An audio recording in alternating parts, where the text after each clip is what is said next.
Hi everyone. Hello. I hope you guys are doing well. Oh my god, so many so many new people. Hello, hello, hello.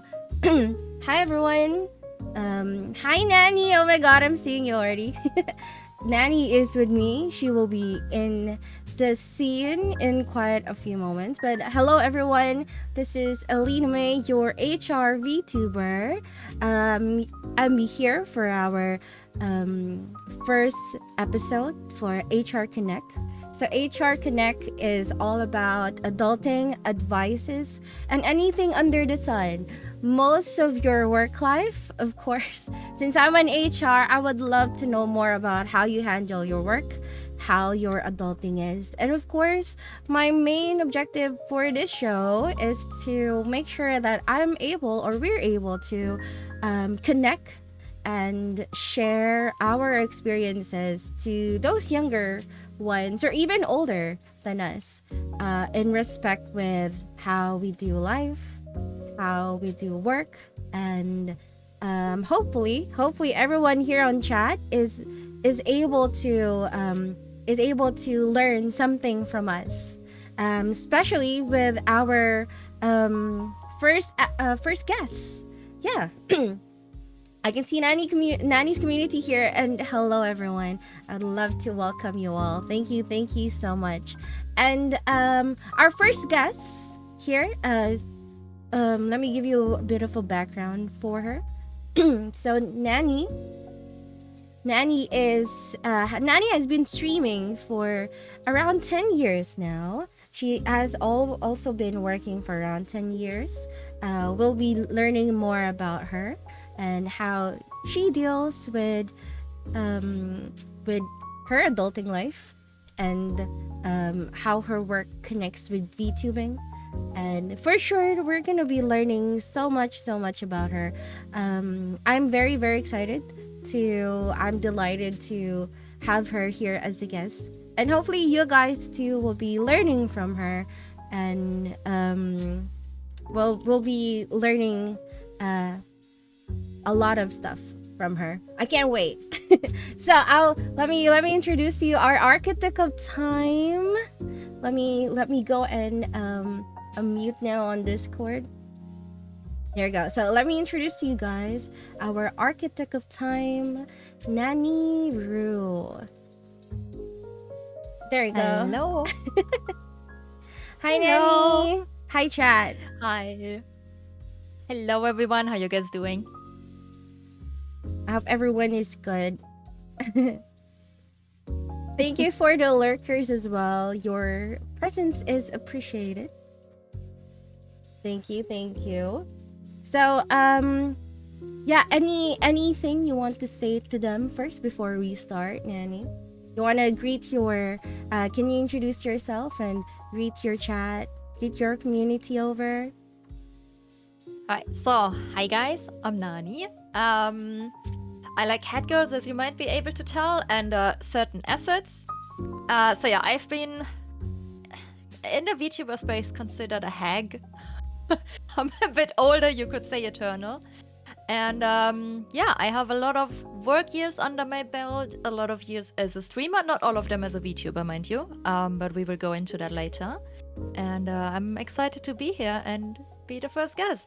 Also, hello to my cockroaches, that's my community name.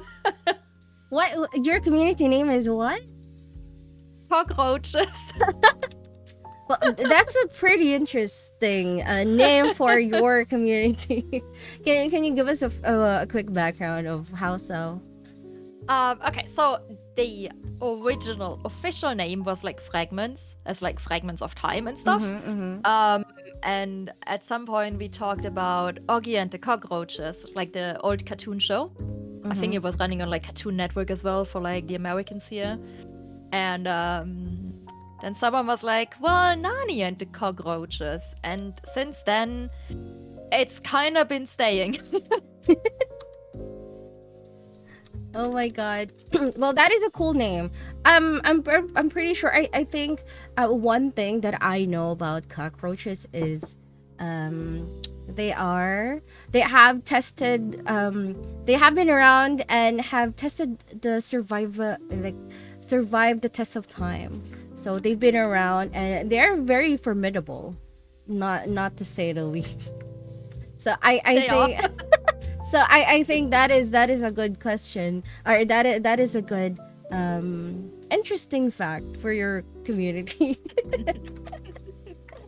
So let me go ahead and like just post your socials here, so you can follow our lovely guest Nanny at her Twitch. She is also linked on our title, and here are a few of her socials to follow. Let me go ahead and pin this message for everyone. So go follow Nanny for more, a lot of learning and for sure a lot of fun as well.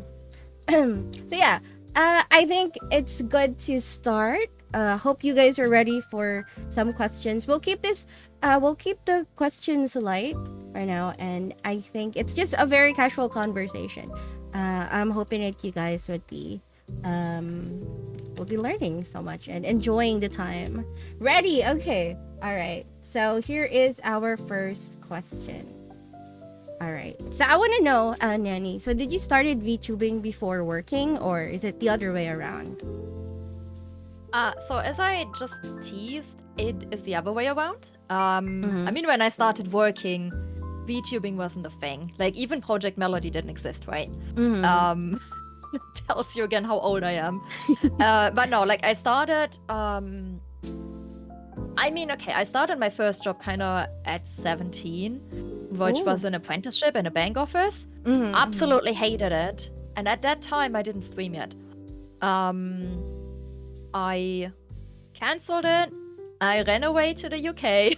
I worked there a little bit. And when I came back to Germany, I did like kind of the same thing as like A-levels. A-levels. Do you guys have that in America? I think it might be called different for you. But after finishing those, like for 2 years, I essentially started working and streaming more or less at the same time. Back then, however, with like a webcam, a very crappy webcam. I don't even know if it was 720p. Probably not. A very bad microphone. A laptop that was not good. Like, I didn't even have a second screen to see like chat or anything. And I'm pretty sure my microphone back then picked up the fans that I had below the laptop so it wouldn't overheat. But Noble said it was not, probably not 720p. Probably less. Yeah, most likely not.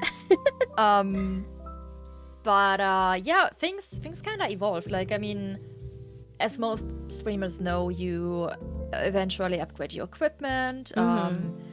You find like what games you like. I mean, if I remember correctly, Twitch was called Justin TV back then. Justin TV. Wow. Yeah, Justin TV. It's long ago. But yeah, it was fun back then. Like everything was less saturated than it is now. I did start with League of Legends. It's a hate-love relationship. Yeah. I mean, back then work wasn't as hard as it is now. Because I started like another apprenticeship, very easy one. Didn't like the company at all, or rather the boss. It was like, including me, we were like 3 people. So streaming was kind of like my, I guess, outlet in a way. To just like talk to like-minded people. Like, I've always liked to be communicative, but I hated sitting in voice chat with people.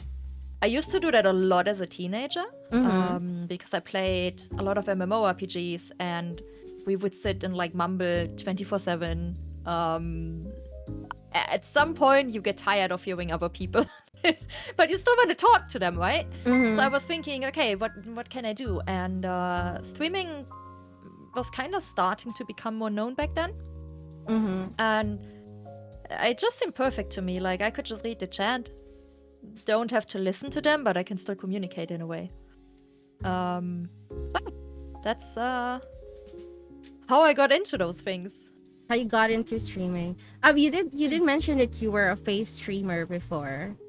Yeah. I see. So do you still remember your content back then when you were still a face streamer? Is it? Yeah. Do you still remember? So back then I mainly focused on a singular game, and that kind of went in phases. So I started with League of Legends, classic. So really After playing, just gaming. Gaming. oh yeah, it was all gaming. Ah, okay.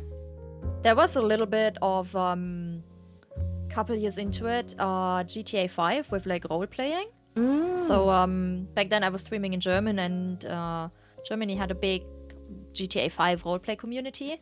Wow. But other than that, it was like all gaming. Sometimes I did like a cosplay creation stream because I used to cosplay. Oh. I made very weird movements sometimes to craft something, which probably by now Twitch would ban you for. But but yeah, that mostly gaming. Yeah, just like more focused. Whereas as of now, I'm more of a variety streamer. I see. Good to know. Good to know. Some people says Justin.tv. Haven't heard that in ages. Oh my god, that's how long that was. I didn't even know that was how Twitch was called before. That make me feel old. That's. I mean, good to know. Good learning though. Good learning. I mean, we know like a lot of things probably changes, and I would love to also know how you would compare it, because you have experienced the time there back then and then now, so it would be a nice thing to know your nice to know your point of view on like how those things work.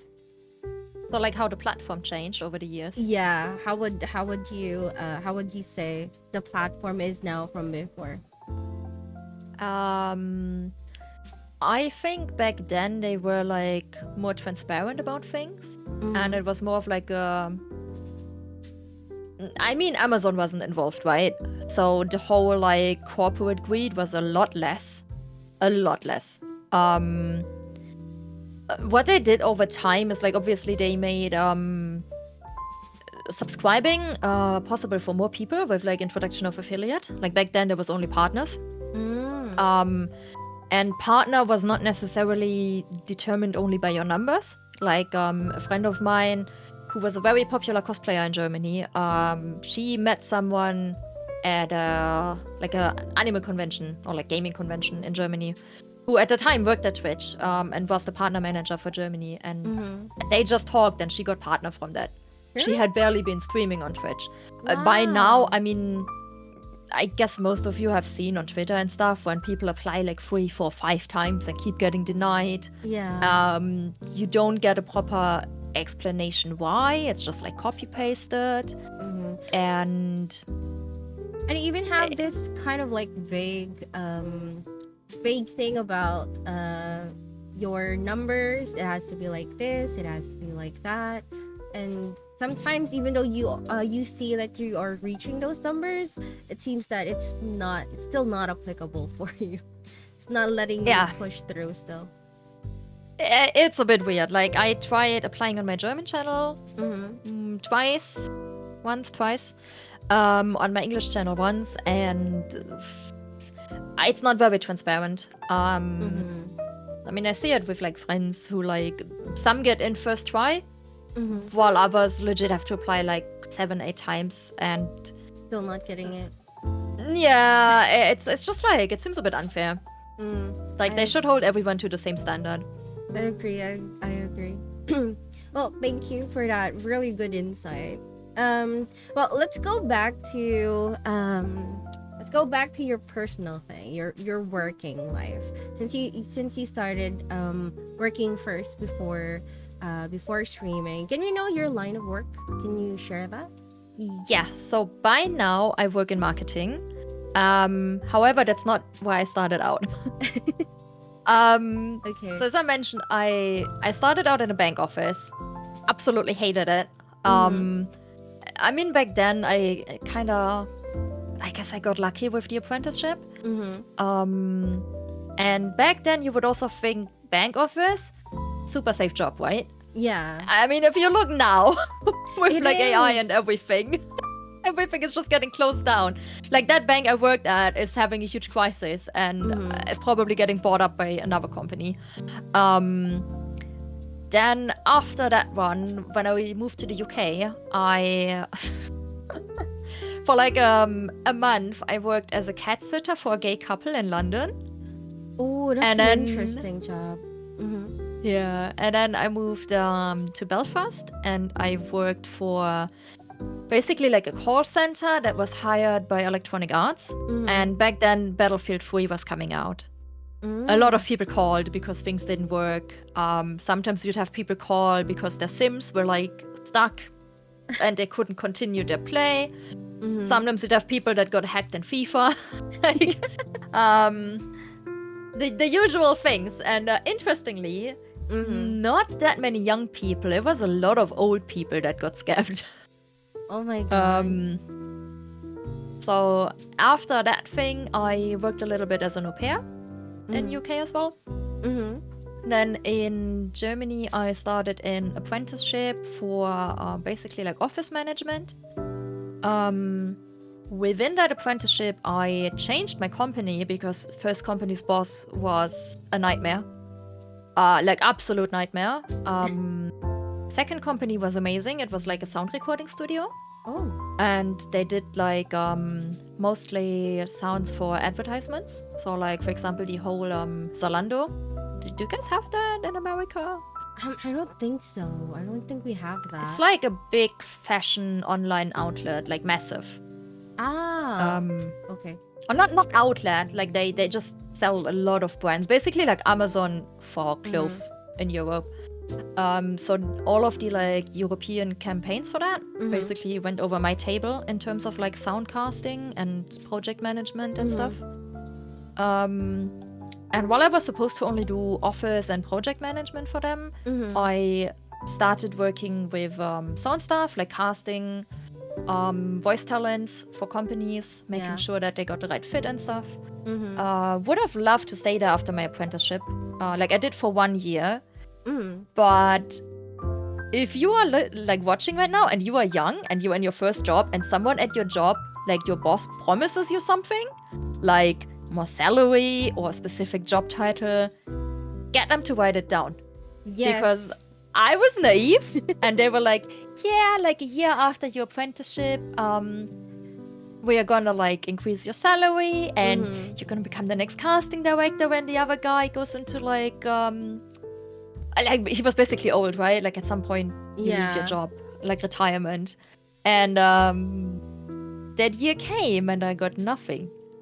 So oh my god. please, guys, if you want something and you're getting like someone to agree to it and they don't give it to you in writing, then send a follow-up email and be like, hey, just to like Follow up. write it down and you follow up. This is what we agreed upon. Do you confirm? Exactly. And I like I would agree because that is a nature thing. And anything that you have agreed on just verbally is not an agreement. It's just we can say hearsay. As long as it's not written on paper or not signed by both parties, it's not going to be accepted. Yeah. Yep. I had to learn that the hard way. Oh my. Yeah, words So are off- wine. Words Yeah. are wind, exactly. After that one, when it like turned out they're not gonna pay me more. Wait. Just I- a quick break. Sorry. Mhm. So they ask you. So they promise. So they promise this and that, and then you. How long did you stay there for after those? So initially they promised that like essentially how it works if you do like an apprenticeship with a company in Germany, a couple months before you finish it, you would talk with them about are they going to keep you in the company after the apprenticeship or not. And if they keep you, obviously you would discuss Salary things like and salary. your Because job in the offer. apprenticeship, because the apprenticeship, obviously, like, you get less pay. Yeah. So there we agreed verbally on more salary and also on me getting that other job once the guy retires. Yeah. Now, the money, when I asked for it again, they were like, oh, no, we can't do that now. Ask again in a year. And I was like, okay, but we agreed to it. And they were like, yeah, we don't know anything about that. For the job thing, they hired someone who had a bit experience in that field already. Whereas I got trained directly by the person, though. And they were like, yeah, nah, this other girl, she's pregnant now. And when she's coming back, she's getting that job. And I was like, okay, guess I'm leaving. Oh my god. Oh my god. They took advantage of you for sure. Jeez. Yeah, and I was severely underpaid. Like, to put this into perspective, Yeah. at the time I was living in Berlin, so expensive city. I got like 1,300 net pay. That is not a lot to live in a major city in Germany. Yeah. So Oh Stream my at that God. time to like pull that bridge, doing the apprenticeship and like also the 1 year I worked for them. Stream has pretty much saved my ass at times to pay bills. Like, very grateful for that. Oh my god. That is okay, well, that is a sad part of like when you're young, like some old people would take advantage of you. So you I think I'm at least hopefully some young people here are aware of those things. Now if you aren't, then wake up and take a look at your terms. always have contracts. I think that's something I would agree, and I would suggest always have contracts and read them. Please read your contracts. And most of the time you can actually have a checkup on that every 6 months, because that is your evaluation thing. So know your rights as an employee, or even apprenticeship, because like most of the time they will not get you if you don't have some of the qualifications, because you will still have resumes when you submit for apprenticeship, right? Do you have did you got that, or? Well, if you already did like an internship beforehand, then sure, yeah. But like the normal way is you finish school and then you apply for an apprenticeship. You do have like internships at school, but it's like 1 or 2. And to be honest, the one I had, it was at like a PC shop that did like PC repairs and did like WordPress websites and stuff. Yeah. And all I did was basically do a WordPress website for myself.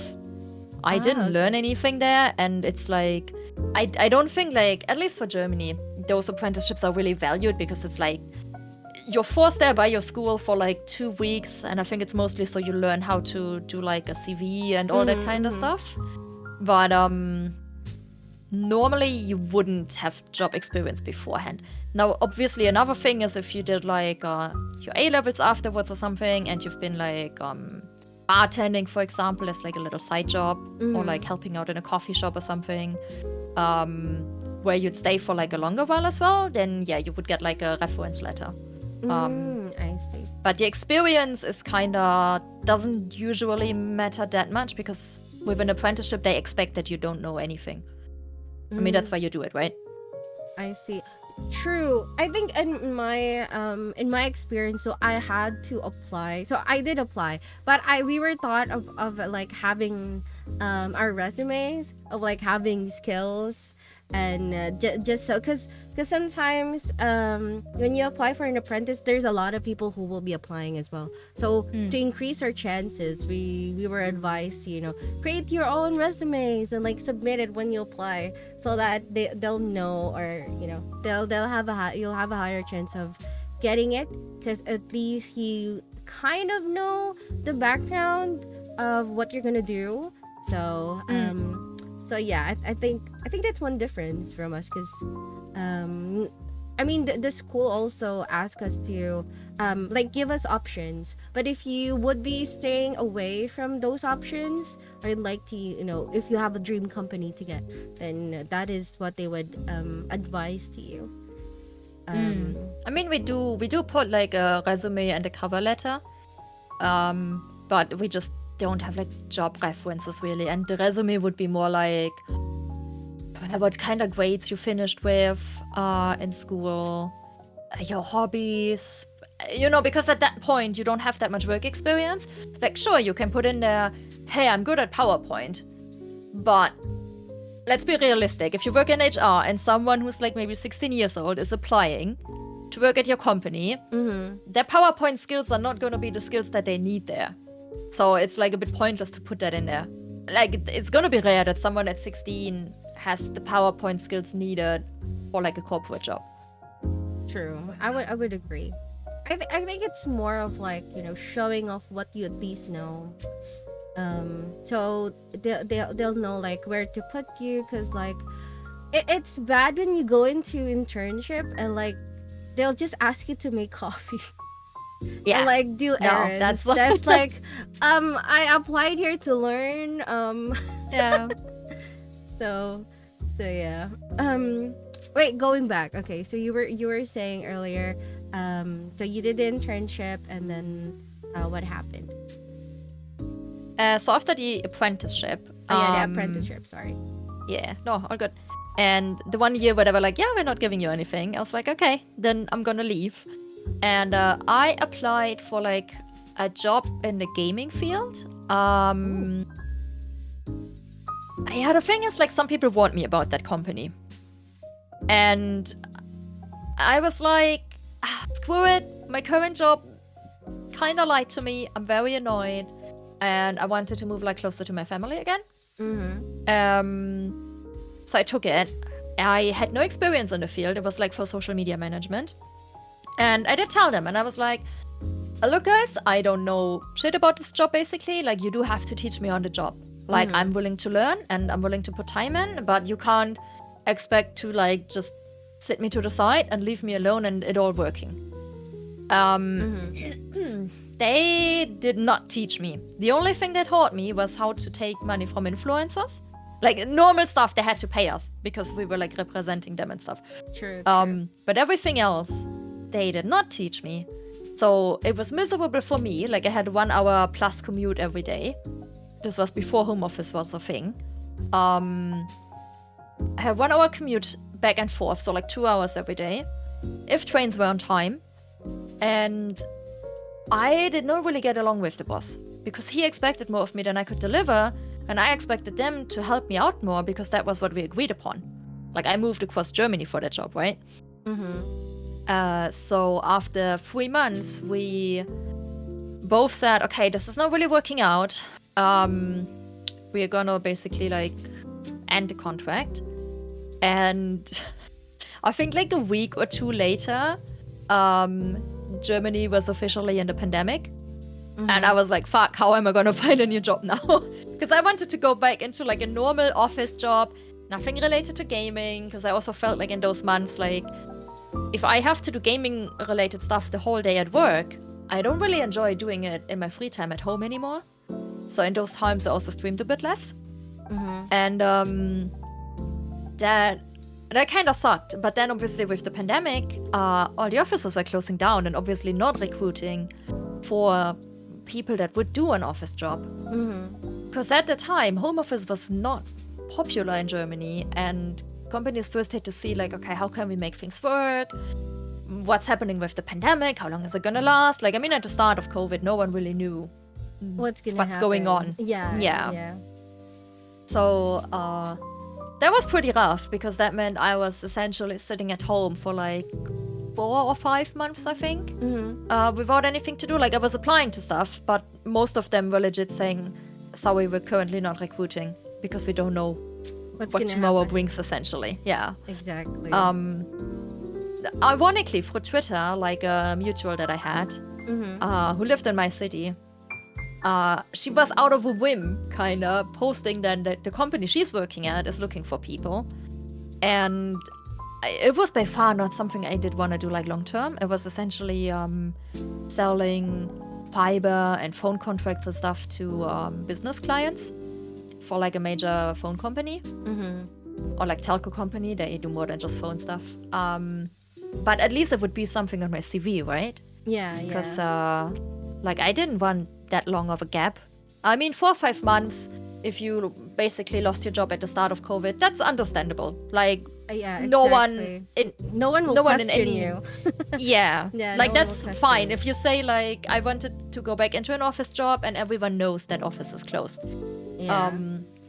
And so some companies are also like got closed down during pandemic, because like most stuff are like done, you know, we were used to doing stuff with people, like they're in the office or like on the store. Not everything was online, so it was kind of hard for some companies as well to transition from doing the normal stuff that they used to and then like moving into online. Yeah, I mean, like just like normal stores, right? How do you want to do that online? Yeah, like, but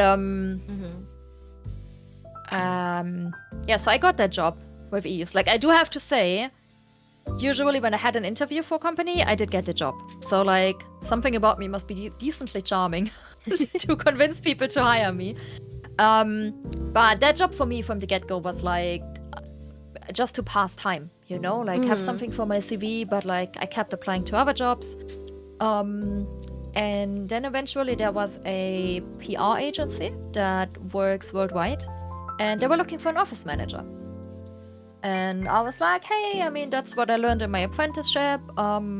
Seems like a cool company, but I'm gonna apply. So they invited me, and they also had like an in-house studio that were doing like Photoshop work and like animation stuff, that sort of thing. And they did ask if I'd be fine helping those out as well, because this was still in the pandemic. So the office was pretty empty, but they still wanted someone in there for like, you know, the mailman and like keeping the office in check. And the way they presented it to me was like I'd learned a little bit of Photoshop and stuff, like, you know, the actual creative Adobe tools. I got the job, but what the studio part turned out to be was more like project management of a Outlook inbox. So nothing creative at all. And I did tell my office management boss, I was like, yo, this is not what you guys sold me. Either we find a solution or I'm gonna leave, because this won't make me happy long term. So some of your viewers here says that that you have a certain charm and probably max catitude stats.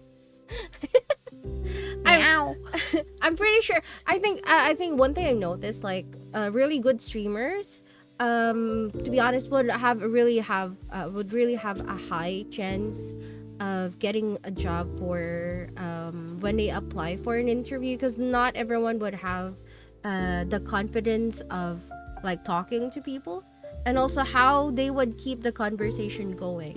Because I think that's one thing, because most of the time when you apply for work, some applicants would be very nervous and you won't really get a certain conversation with them. It's just more of like just the interviewer just asking the question and nothing from the interview. I mean, they would answer the question, but like not, but that's it. That's it. Just stop there.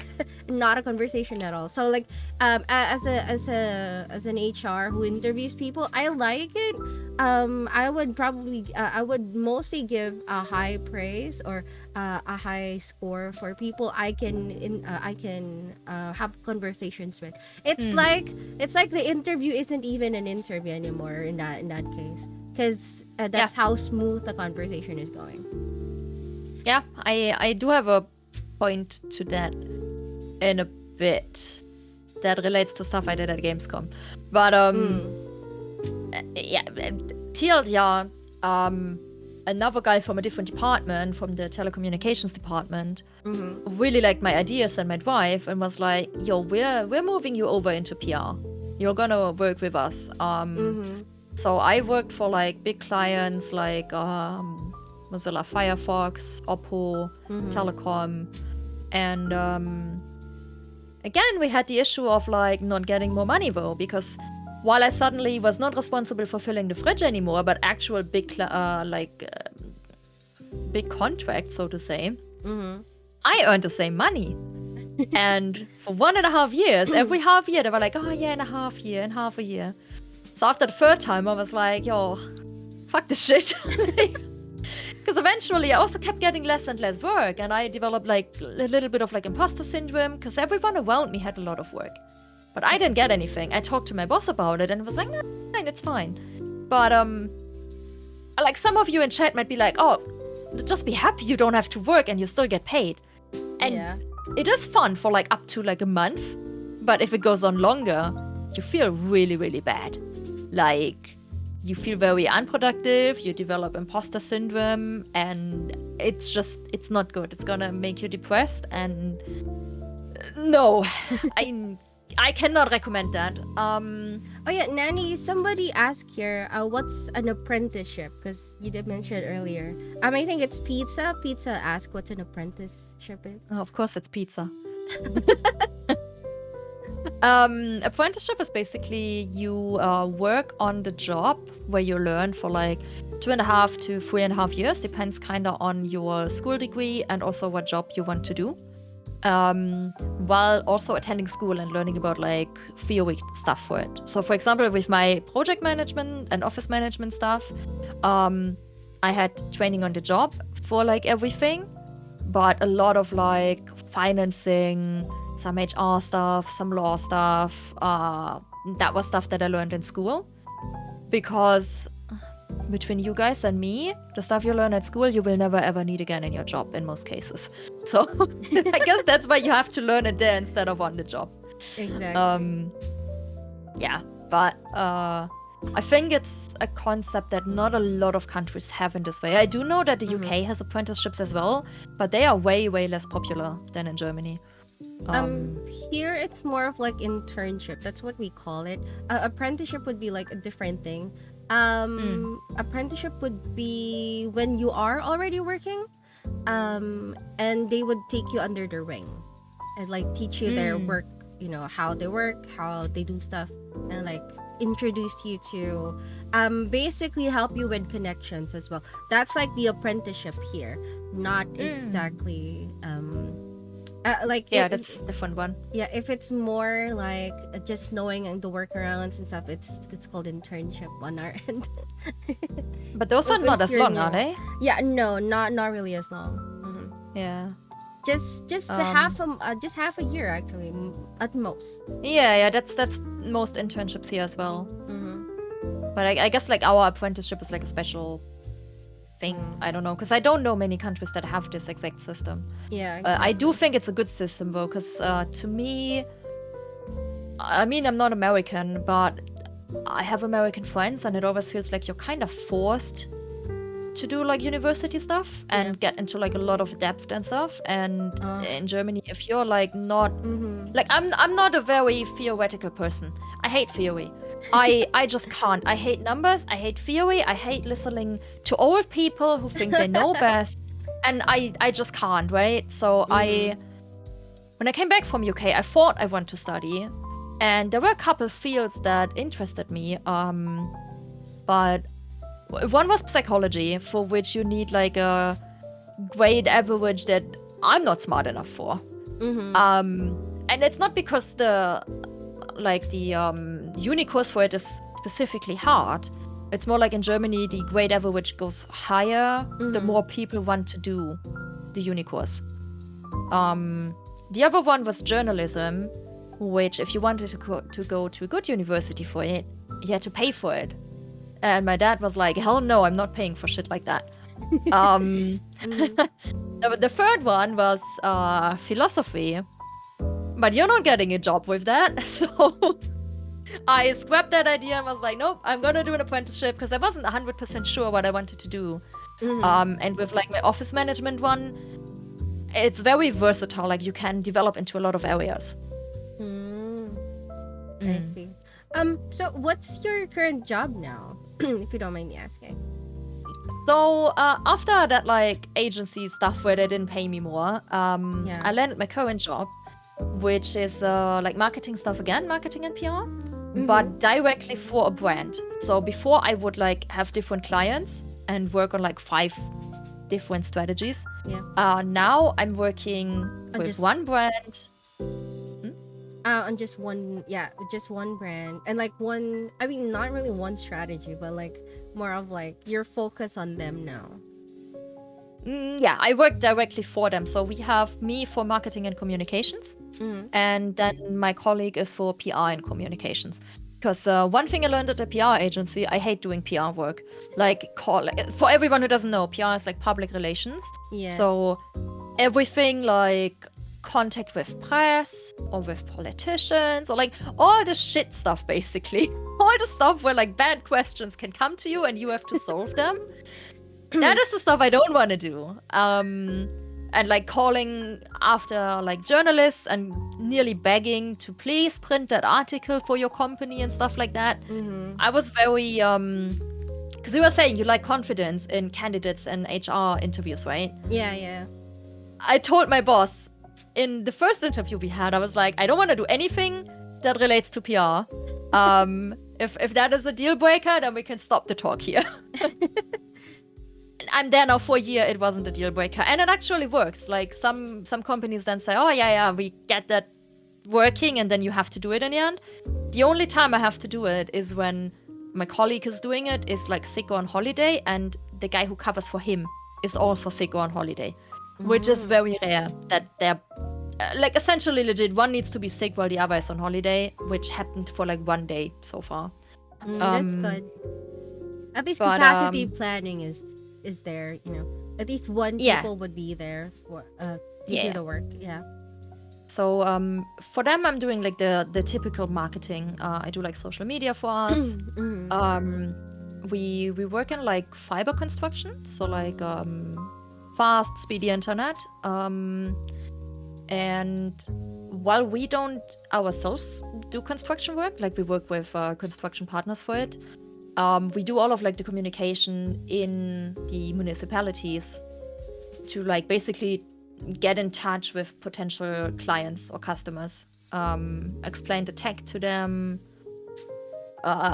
make them book it early so they get it for free because otherwise it's like $800.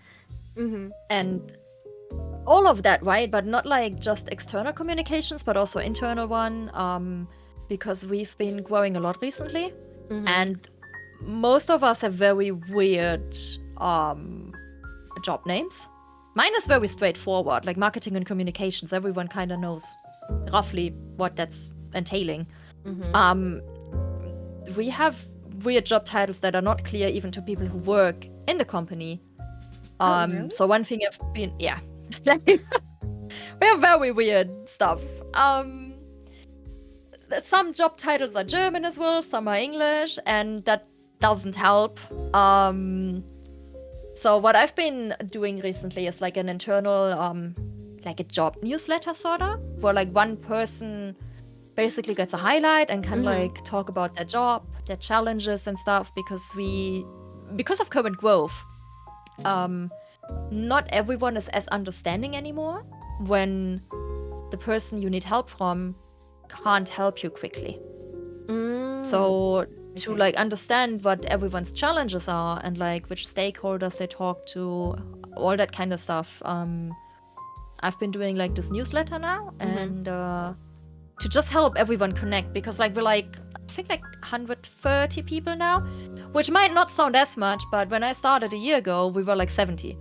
So we nearly doubled in a year, which is a lot of growth. True. And not everyone works in our office as well. Like we do have people working all over Germany who then have even less of a connection with their colleagues. But yeah, all that kind of fun stuff. We are running piloting some marketing campaigns at the moment. which is pretty fun for me. We're doing like a new website, so I probably want to ask my boss next year if I can do like a workshop for, God, I hope it's called the same in English, SEO, like search engine optimization. I think it's called different. No one is, yeah, possibly. No one is doing that on our website right now. Uh-huh. No one is tracking anything, and it's a mess. It was a mess before I came, and now that we're doing it So properly. is that like your project at work now? One of them, yeah. One of them. One of them. Got you. All right. Since you mentioned, so since you've been working for quite some time, can I also know, like, is you working a secret, or is you streaming a secret for work, from work, or do they know you're streaming at all? So my company right now, they know that I stream. They don't know what exactly I do. Like, some people know that I do like gaming streaming, right? Yeah. And to some people I've also explained like, yeah, it's with like a 2D model, and like I've kind of explained the tech behind it, but I've never showed my model. My old workplace, some of my colleagues have seen my model, but with the swap into this company, I said, okay, I want to keep like You want to keep it a secret, or just not professional? a secret, yeah, for professionalism, because I'm having a more like outward position. So I mean, you know, if they find out I'm a big titty cat VTuber, it's not the most professional look. So yeah, I'm just trying to like keep it more separate. I do not share my nickname with anyone at work. They only get the name once they stop working for us. Then I'm like, yeah, now you can have it. So now they'll know that what kind of streamer are you? I see. How did your workmate reacted? Because like you mentioned, you said it before. How did they reacted that they know once they knew that you're streaming? I mean, most of them. Okay, some were asking like, okay, what exactly do you do there, right? Because like for them, streaming equaled, well, not gaming streaming, more like adult streaming. So I had to clarify that. Okay. Yeah. And I was like, no, I'm just playing video games, so people talk to me, and like, I'm not showing myself. But even when you were doing face streaming, you were you able to tell that at work, or not at all? Yeah, they knew. They do Like- as well. Oh, okay. Yeah. The thing is like, because with Twitch, obviously, if you're like an affiliate, you make money.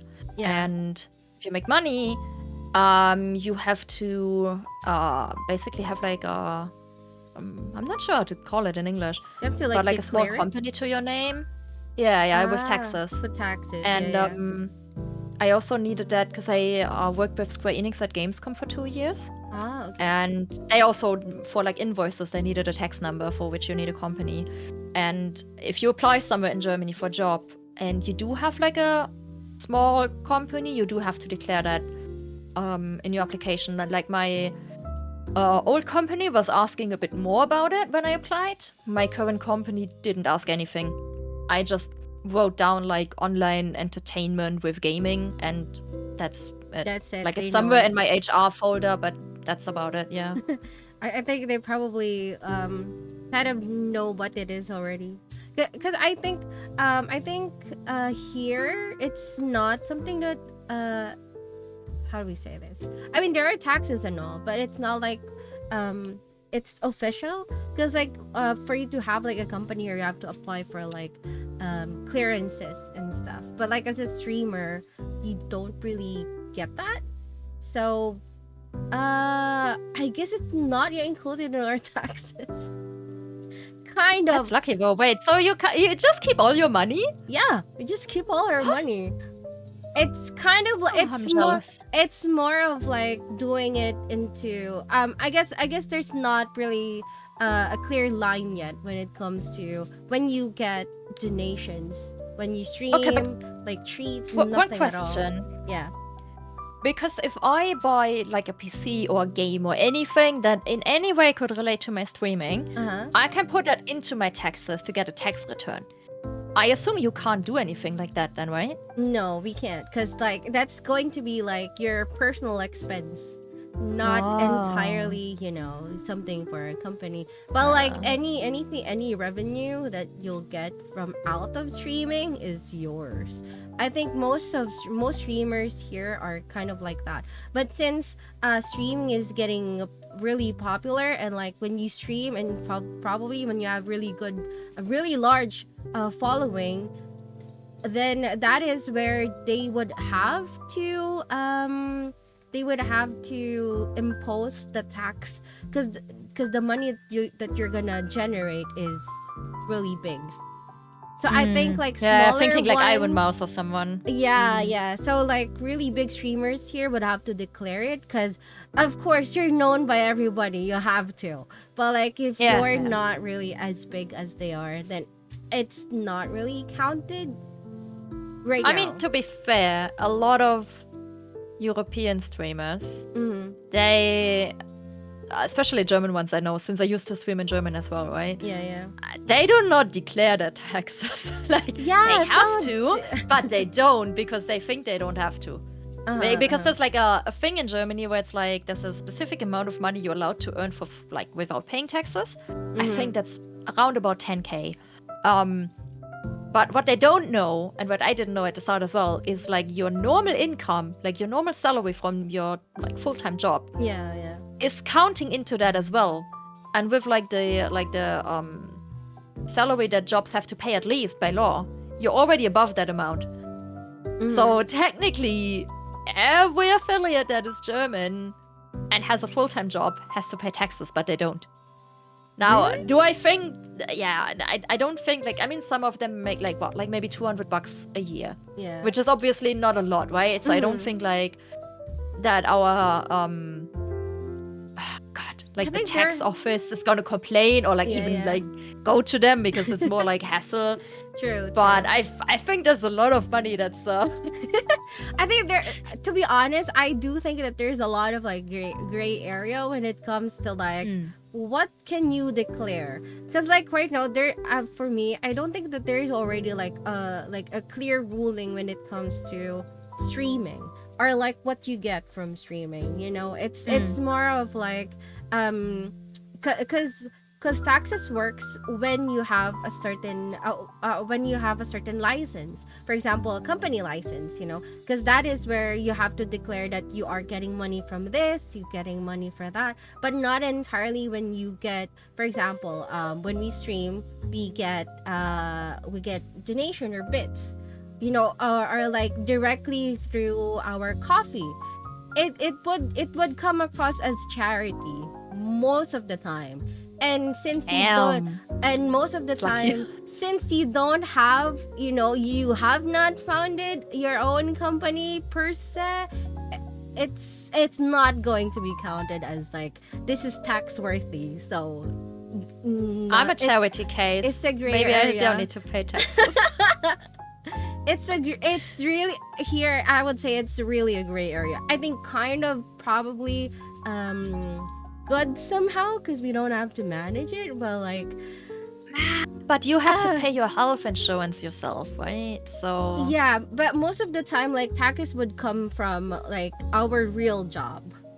So those who work with like work pay taxes. But like if you're known, like for example, like let's say minors, artists that would be streaming and will be getting those funds or donations, it's for them. Like it keeps nothing, no taxes at all. So I guess that's one thing different from us. For you guys, because like taxes here, I mean it is implemented, but we don't really have a clear ruling for streaming yet. So we're kind of like, it's gonna free. come, have fun. We are taking advantage of it right now. Okay, everything's free for now. I mean, to be honest, I'm not even sure if it's better for you, because I don't know how much you spend per year on like streaming related things. Yeah. But I always get money back for my taxes every single year. I get about like 1K back, because I put all my games in there, like a new microphone, a new screen, a table, like Everything. Yeah. So mind you, also I'm a bit lucky because my flat, I have like a 3-room flat, and that means one room I can fully declare as like a working office. Yeah. And put that part of the rent, like percentages, of course, into my taxes as well. So that's pretty lucky. I know that's very privileged. But yeah. It's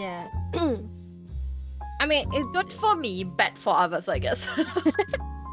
I think there are pros and cons for it, because like again, like for us, since we don't have to pay taxes for it, like it's just we also shoulder any expenses or anything that we'll be buying, and get nothing in return for that, like not get tax returns. So yeah, also like as I see all along says here, also when I donate or sub gifts, they pay the taxes regardless.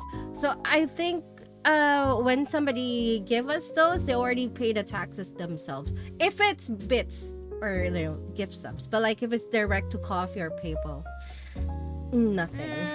But if Ola donates to me, I still have to pay taxes on that. Really? So you have to calculate it? Wow. Well, technically I'd have to pay at the end of a year. Oh, not at the end of a year, but whenever I do my taxes for the prior year. But because of everything that I put in, like I said, right, like games and like tech stuff and all that kind of shit, I usually come out in a way that the tax office actually owes me money. Oh, but if I didn't spend anything, then I'd have to pay them. Yeah. I see. Oh, it says here, for everyone curious, I just checked from 2016. In the US, if you do not make over 9K a year, you get it tax-free. But is that's the question? Is it like in the German one where like the 9K includes your normal salary, or is the 9K just like extra stuff apart from your normal salary? Exactly. I think that's because it's similar to like the German number. Okay, so it's exactly the same as for us. Yeah, 9K is extra. Yeah. I think I'm not sure for us. Well, correct me if I'm wrong. Like if everyone here or anyone here is where I am, I don't think we have those yet. As long as you're not like making millions, then it's yours. Nothing yet so far. So yeah, that's a pretty good conversation. That was something I didn't know. Something we learned from each other. I didn't know that, like, for real. Yeah, it's like, I think that's why it's like what a lot of people in Europe do. They kind of move into countries with like better tax situations if they're like a big streamer. Like what was very popular a couple years ago was Madeira. I'd love to move there. Like the nature is super pretty. It's like lots of ocean, cheap taxes, but yeah, I don't make enough. We'll see. But yeah, that's some new learnings. That's new. All right. So moving to the next question. Thank you, Nani.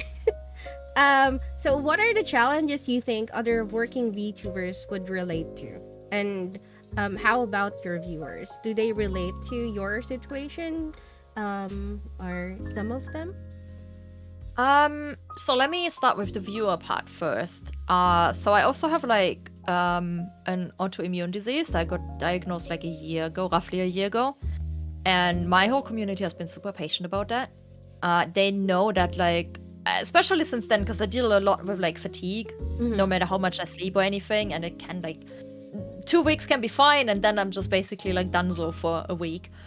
They are like very understanding and also encourage me to just like take care of health first, especially since like my normal job can be demanding, but it can also be relatively chill, right? Like it always depends, like have I just turned in a lot of things and I'm just waiting for feedback, then it's obviously more chill than if I'm like close to a deadline. So I think like that is definitely a challenge in general to like time your stream stuff and Time your normal management. job. Yeah. And because that's not all, right? There's also like you want to go to the gym, you want to meet friends, you want to go for like restaurants, real life stuff like commitments or just having fun. Then like your family also wants to meet you, and you need to cook food at some point. Yeah. It's You have your like chores too, right? Yeah. technically I'm not a very tidy person, so but yeah, technically yeah. And then ideally as a streamer, not just as a VTuber, as any streamer, Yeah. you also want to do content on other platforms, because just growing with Twitch is very hard.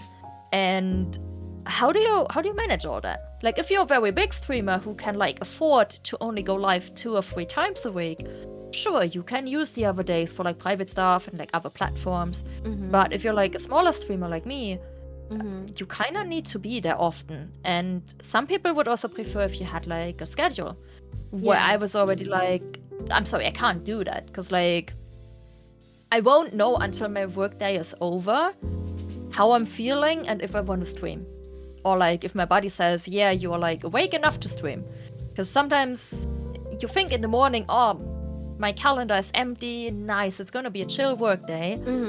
And then 4 p.m. comes around and you're like, fuck me, this was a fucking horrible day. I hate it here. And then you just want to chill, right? Yeah. So while some viewers of mine might actually prefer schedule, I've been very open and been like, yo, I'm more of the type that like streams when I feel like it. I do, like, I would say I stream the same amount of time that other people with a schedule stream. Yeah. It's just like more short notice. Like I've tried to usually give like a half-hour notice in Discord, which has helped a bit to like have people prepare and like be like, oh, okay, she's gonna stream soon, I'm gonna pop in there. I've been arguably a bit bad with that in the last 2 weeks, 3 weeks. Yeah. I'm gonna try to get better with it again, but yeah, I think that is something like just time management is the biggest issue. There's so many things, and like obviously at some point you also need just a little bit of me time, where you just like don't do anything, you just sit on your ass and watch a TV show or something. It's a struggle. I'm not gonna sweet talk it, I'm not gonna sugarcoat it. Yeah. It's a struggle, and I envy people who can afford to work part-time and focus more on stream stuff. I can't even imagine like some people would be quitting their jobs to have full-time streaming. Like I can't imagine that. I mean, it is going to be hard work, but like in VTubing, you not having your normal job and supporting yourself, that's gonna be hard. And like I would not do that. If I would suddenly become very popular, I don't know, like way numbers or something, right? Yeah, like yeah. not Iron Mouse numbers, but like big enough.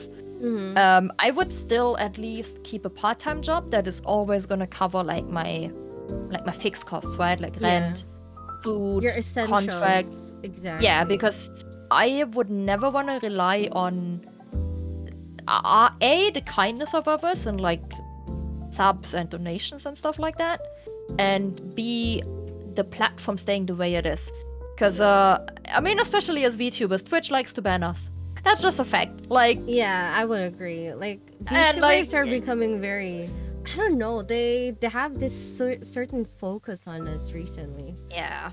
Yeah. And if you like, your livelihood depends on not being banned, and you can technically get banned just by like someone mass reporting you or something. Yeah. That is a scary thing to happen, especially if you don't have like massive like savings. Like, sure, like you're a big streamer for a while, you most likely have savings that even if you do get banned, you're gonna be fine. Yeah. But it's hard not having a safety net, you know, not having a safety net when it comes to, because like again, streaming is going to be most of the time hit or miss. It's not every time that you'll get the support of your viewers, because of course they have their own thing as well. But like solely relying on them, that's whew, I can't do that. I can't think Yeah. of doing that. Unless probably they would, because some would be making like a business out of this. Like I think Iron Mouse would be, um, I mean she ventured so much outside VTubing, so I think that kind of works somehow. But like, Yeah, it's but I pretty mean, she's hard. also because she can't really leave the house, right? So Yeah. like she's also limited in like what she can do. Yeah. She's like a huge like role model, by the way, for like people like me who also have to deal with some autoimmune bullshit. So like I have it 10 times better than she does. But like the work she's doing, I know a bit off topic, but it's really, really amazing. Yeah. But like Agree.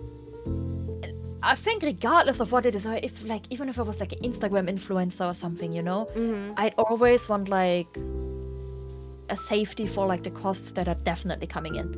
Like let's say Exactly. something goes bad on Twitch or like you were booming with one game, Yeah. but then the game stops being hyped on Twitch and you want to try something else. You're inevitably gonna lose viewers because not everyone likes everything. That's normal. If you swap the game, Yeah. people leave, new people come, and I just don't rely on it. Like if you were like freelancing on the side, so you were like, let's say, an artist who also streams on Twitch, Yeah. then I would potentially consider not having a part-time job because you could stream your art that you do with like commissions if you're like someone who gets enough commissions, right? Yeah. But I mean, usually you're like, no, do I have a wait list that's full and stuff? So you can plan a bit with it. Yeah. This is but- adulting, people. This is this is like what, because like a lot of younger ones I would observe, they're kind of they're kind of impulsive, they make like really harsh decisions of kind of like that. I don't think it's a really wise decision of just leaving everything into streaming. I think that's why sometimes some people or some streamers would get disappointed, and like the drama of like they didn't support me. I'm like the things you see in the internet of like people having a hard time, because like Paying rent. yeah, paying rent, they don't have a job, and so I was like, bro, wait, Yeah. yeah. So yeah, I think that's just my also point of view. I don't think this is a very stable thing to do. I would do it like as a job, as a side thing, I do think like a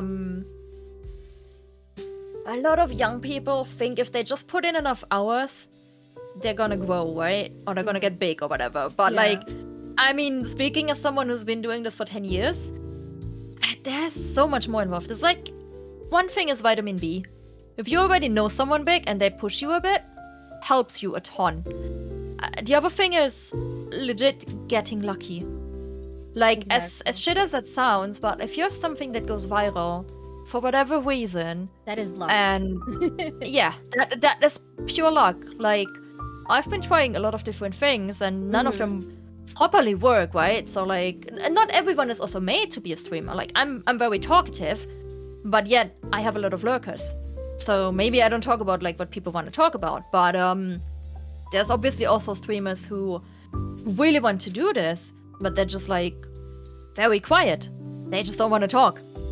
Yeah. And They still have I mean, yeah, if you don't want to talk to people, then why do you stream? Like, sure, if you're like an artist, for example, and you stream, I could understand being like, hey Quiet. guys, I'm muted, like just enjoy the music and watch the art process. But if you're like, I don't know, let's say I'm playing League of Legends and I don't talk at all about what's happening on stream, why would anyone want to watch that? Why would Exactly. anyone want to watch a mute cat girl or like streamer with a webcam? Doesn't even matter. Who doesn't talk at all. Like, people come onto Twitch, in my opinion, for like 3 or 4 reasons. A, They want to see someone who's really, really good at a game. That person might get away with like not talking. If you're like legit top of the class. Yeah. B is they just want to be incredibly entertained. So someone might be absolute dog shit at the game, but it's just a very entertaining personality. Yeah. I think no hate, but I think a lot of VTubers fall into this category, right? They're not necessarily good at the games, but they do know how to entertain. Yeah. True. And I mean, then there's like, and this is a category that like, it exists, that's a fact. You just look good. And this is more applicable to female streamers, regardless of like, Or like VTuber models at times, or like... Sometimes it's like the voice as well. Yeah. You know? I mean, voice is more important for like VTubers by far. Like, I don't think, for example, my current voice, or like my voice fits my current model. I'm working on a new design right now that's having the same base that I think is gonna fit a lot more. Because, you know, I like this kind of mommy voice would fit a lot more. But, dude, I'm a fucking lewd gremlin. I rage and I get mad and I'm impulsive and I just can't control that voice enough to use it nonstop. Happens. Yeah, it just happens. Yeah, huge respect for people who can play a role the whole time. Which is also what some VTubers do, right? I just can't. Like, play. I guess this is a good way to explain how I got into VTubing. Because most people probably got into it thinking like, oh, I can be anonymous, or like, I don't know, they might have like, what's it called? Body dysphoria or something? And with like a VTuber, they obviously have a free choice over the design, so they can like present themselves the way they want to. Yeah. I applaud those people, to be honest, because that's hard. Like role playing non-stop for hours, bro. Yeah. That's like the dedication, I swear. I became a VTuber because I live under the roof. In summer, it's like 40 degrees, and I wanted to stream naked and not have to worry about my makeup. And I have a resting bitch face. And my webcam used to be like slightly above my screen, so it would face slightly down, and that would enhance the resting bitch face. And when I was concentrating, I just looked mad. I wasn't even mad. It was my normal face.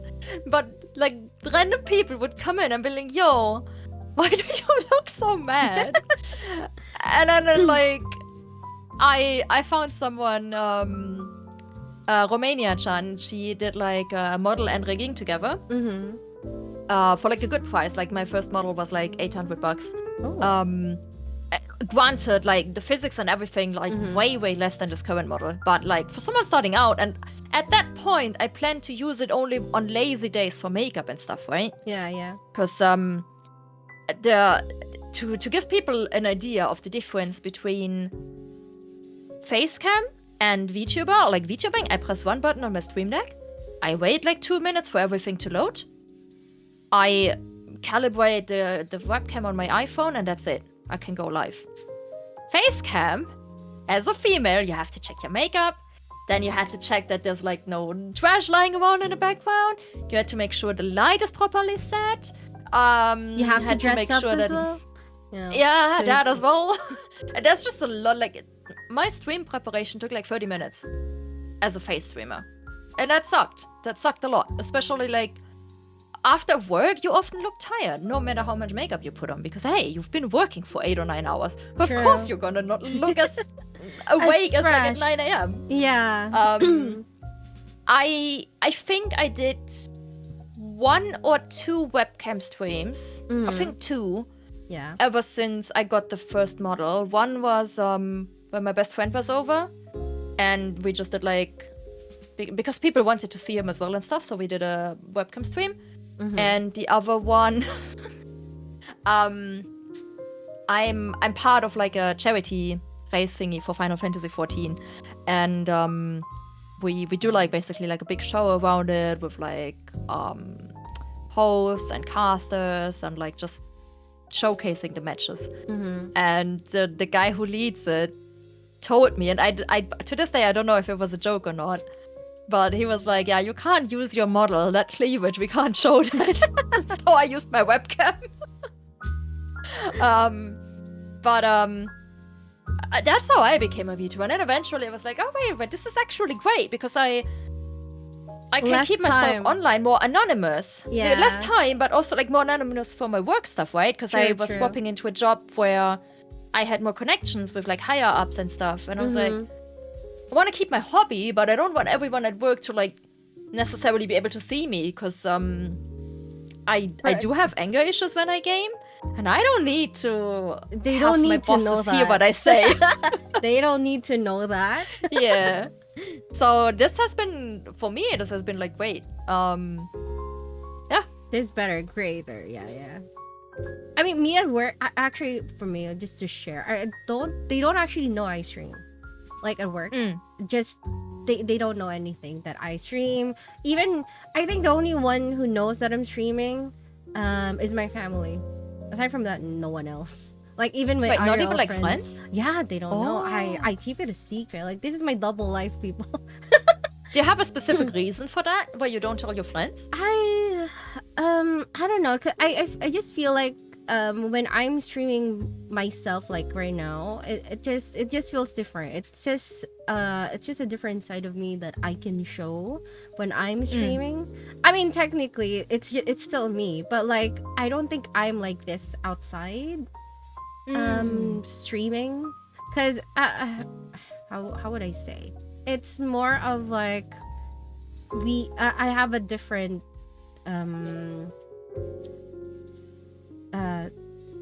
personality when it comes to like other people IRL. And it just, I don't know, like being here, I think as a VTuber, it feels more me. Because like there are a lot of perceptions outside IRL, and I feel like that's kind of like my mask somehow. So yeah, that makes sense. Also like privacy thing as well. Because like when you're streaming, you do a lot of things, just like what you said, they don't need to know that you do that. No, they So don't. like I would prefer myself here, and they don't need to know that as well. So even my family, they know I'm streaming, but they don't know I'm a VTuber. They don't know that I'm using my camera to use an anime figure. They don't know that. They just know that I play game, I stream, I talk to people. That's it. But yeah, it's kind of hard not sharing, but I kind of just enjoy showing myself. It's like your thing, right? Yeah, it's like your own private thing. Yeah, it's just my own private thing, and I think this is where I can like let loose as well. Without I find that drinking. super interesting because like I mean, I think my best friend isn't here right now, but I would say I'm exactly the same in real life as like I'm on stream. Because I've always been like we said earlier, right? I'm too lazy to play a role. But then again, I don't have a lot of friends IRL, so maybe it would be different if I had more friends IRL. Like maybe I would act a bit different with them, because like I'm a big degenerate, and I say things very straightforward. I don't know if that's a me thing or if it's a German thing. Yeah. Maybe both.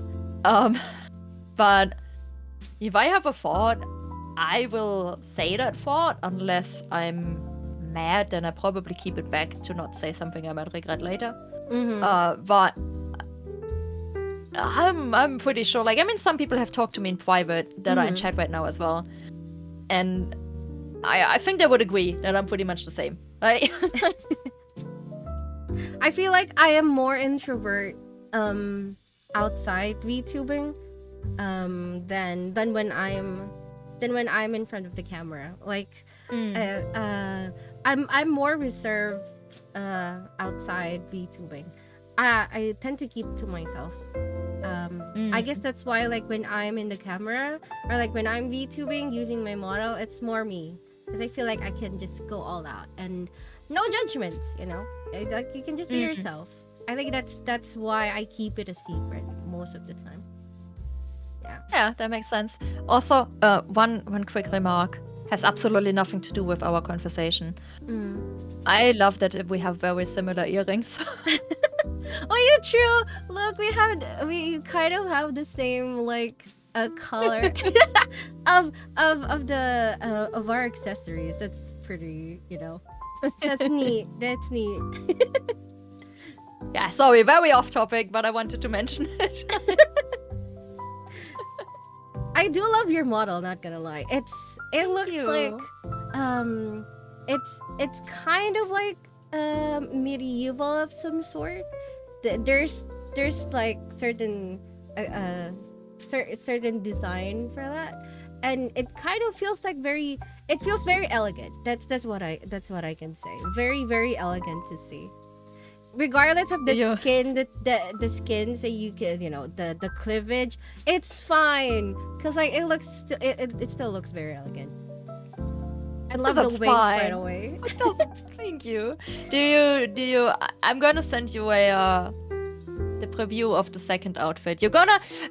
I'm curious if you'd agree that like that, just visually, it would fit the voice better. Because I do think, especially as VTubers, as a face streamer, not as much.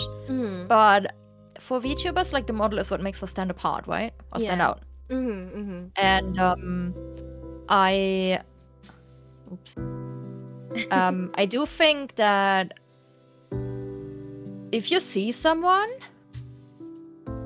God, sorry, I'm messing up with my toggles. It's okay. If you see someone, you expect a certain voice with it, or like a certain personality. And I'd agree. I know that for what I'd expect when I would see my model, I'm not fulfilling that at all. And I do know that I have tuned out on some streams where I was like, okay, somehow the voice isn't matching the model at all. Like it was kind of like throwing me off. So I'll send it to you later. Okay. Just curious. I'd be happy to see it. I'd be happy to. But regardless, though, I love your design. To be honest, it's Thank neat. you. It's elegant. That's I can that I would say. Yeah, still elegant. and I actually like. Is that like tattoos on your shoulders, or is it like no, it's like very thin fabric. thin fabric? It's cool. I like that. I like that part. Thank you. It's like smoky, but like, I like it. I like the shoulders. I think I love shoulders as well, because like, my clothes are like, off shoulders too. It just, I don't know, it gives a little more feminine side when you show your shoulders off, Yeah. Anyway, we got off topic. That was us appreciating each other. Okay, next question. So, you did say that you were having a hard time sometimes. I think we all do for time management. But how would you say that you are getting like overcoming it? Are there ways or tips that you could probably share to us on how you handle your time management? So in the past, I used to have like a set off day. It used to be Monday, because Mondays I would go into the office, and then I would just say, okay, guys, this day I'm definitely not streaming, and I would just take the Monday to myself as like a me day to kind of like recover, recharge. And my new company, initially I moved that to Tuesday because my office days were like Tuesday, Wednesday. But by now, the company can be lucky if I go into office once a week. So I kind of lost that kind of like off day, which isn't good. Like, don't do that, guys. If you have an off day, stick to it. As in, like in general with like TikTok and time management and stuff, I gotta be honest, I haven't found a solution. Not yet. No, because it's like, if you want to like do TikTok or like YouTube on the side, those require an additional set of skills in editing. And if you don't know how to edit, then that's another skill you have to learn first, which also requires time. And I I'm gonna be honest, I've kind of given up. I'm just winging it. Like, I'm not doing YouTube at all. I do YouTube shorts because I upload them to TikTok and then I might as well upload to YouTube. Yeah. But I think YouTube severely punishes you if you don't do long form content as well. Just based on like the views my TikToks get and like YouTube stuff gets. I do want to do art as like, because I'm trying to look for a hobby outside of streaming/gaming. So something that's more for myself. However, I also know that like I will also stream the art stuff. I'm not good. I can draw stickman. But my brain is sadly also like, maybe you can try it out. That's no, it's more like I can't do only one thing at a time. I always need to do two things at a time. Oh. And multitasking then. Oh. Yeah, I'm not like satisfied if I'm only doing one thing. Like I can't relax. It's impossible for me to just like, for example, sit in a bathtub and take a bath and relax. I can't do that. I go insane. It feels like you need to do something. Gentle Fell here says that he still enjoys your art streams. Your narrations are hilarious. Well, you gotta be entertaining with something, and if it's not the art, then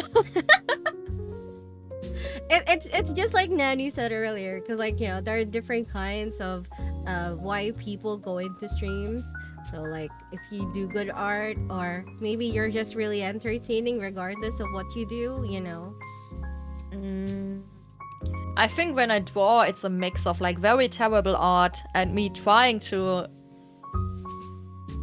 convince people it's not as bad as it looks.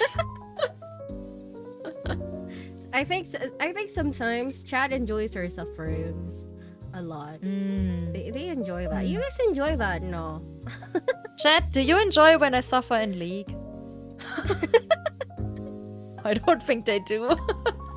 I think they just, I don't know. Sometimes it's entertaining for some.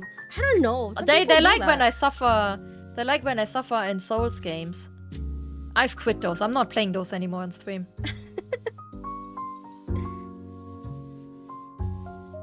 All along says it makes his day every time. Oh my god.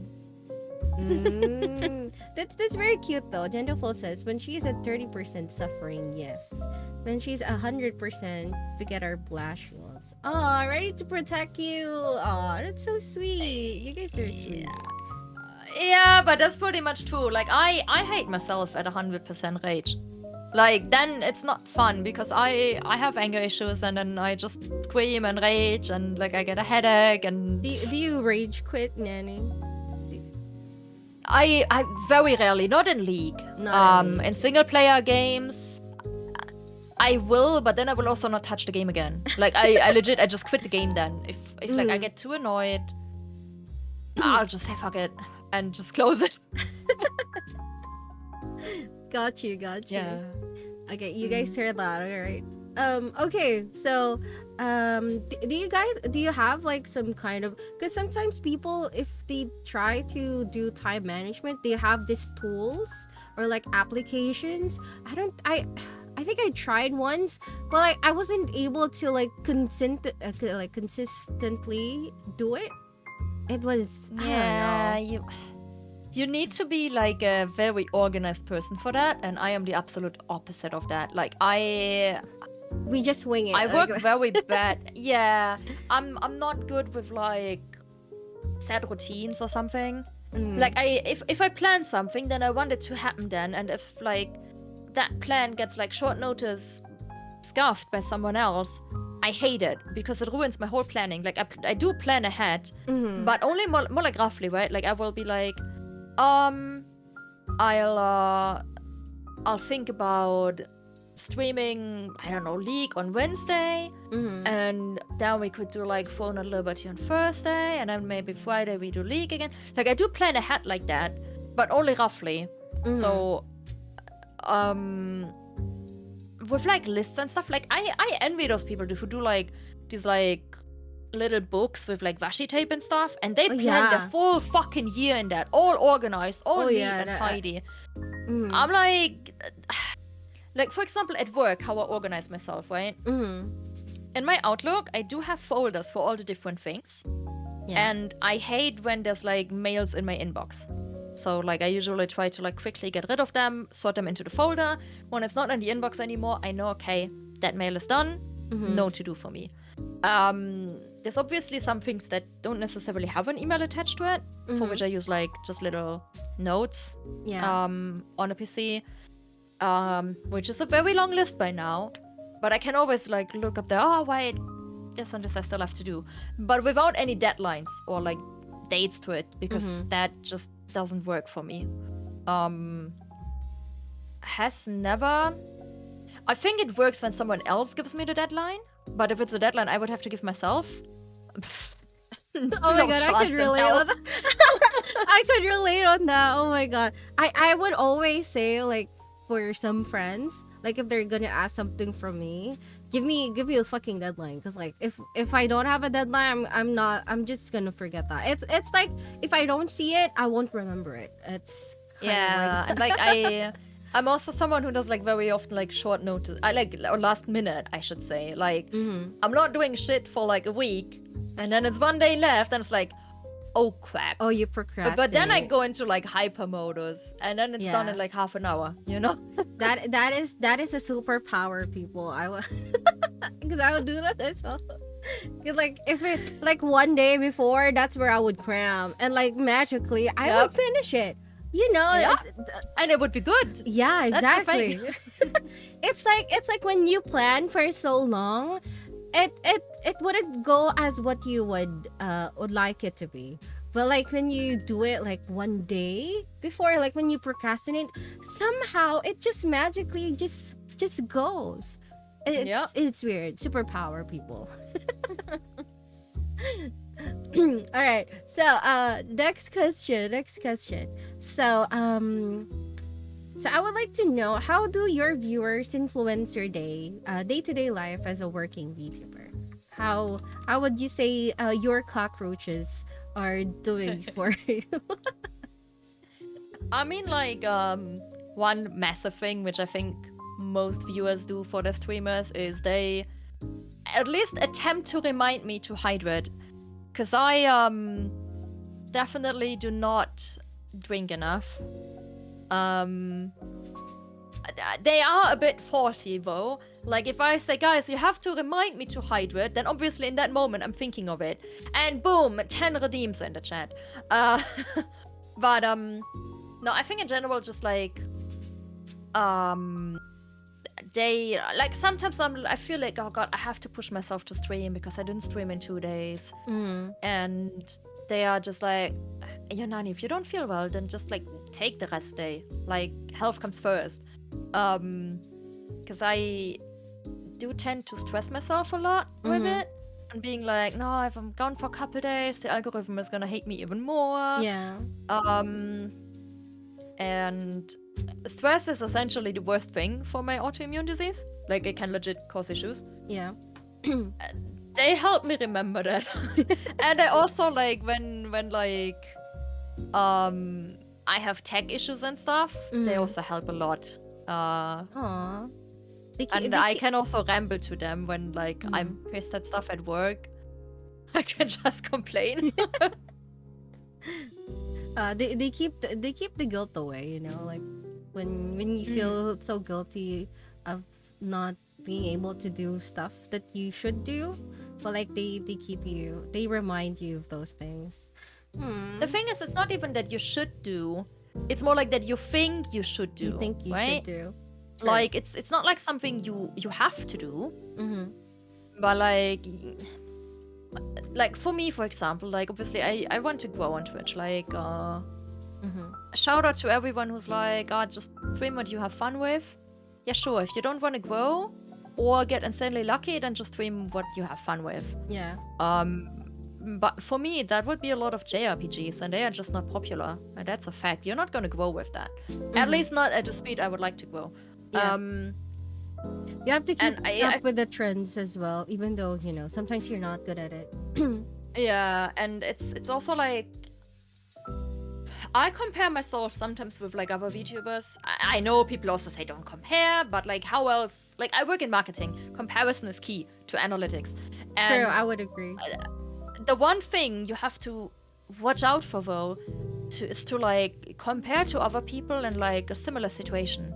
So if I compare myself to someone who's like streaming every day because they are like a university student or like they don't have a job and they're doing full-time streaming, it's obviously a messed up comparison because it's not the same metrics. Yeah. So yeah, I don't know. That's just something like I think some of my viewers try to help me as well and like try to give advice on some things. But then I'm like, no, this doesn't work because X, Y, Z. And then I just complain and they listen to it. Shout out to my mods. Aww. But yeah, the worst thing is when you work in marketing and you technically know what would work and you give that advice to other people, but you're unable to implement that advice with yourself. That sucks ass. Oh my god. Shit. And you see it working on the people you gave the advice to, but when you try it yourself on your channel, it's like, nope. It just, I don't know. I would agree on that because like sometimes me as an HR, I would also like give some of my work friends or even friends in VTubing on like what to do, how to do this and stuff. So I would give really good advice, but sometimes it's just hard to like do it yourself as well. Yep.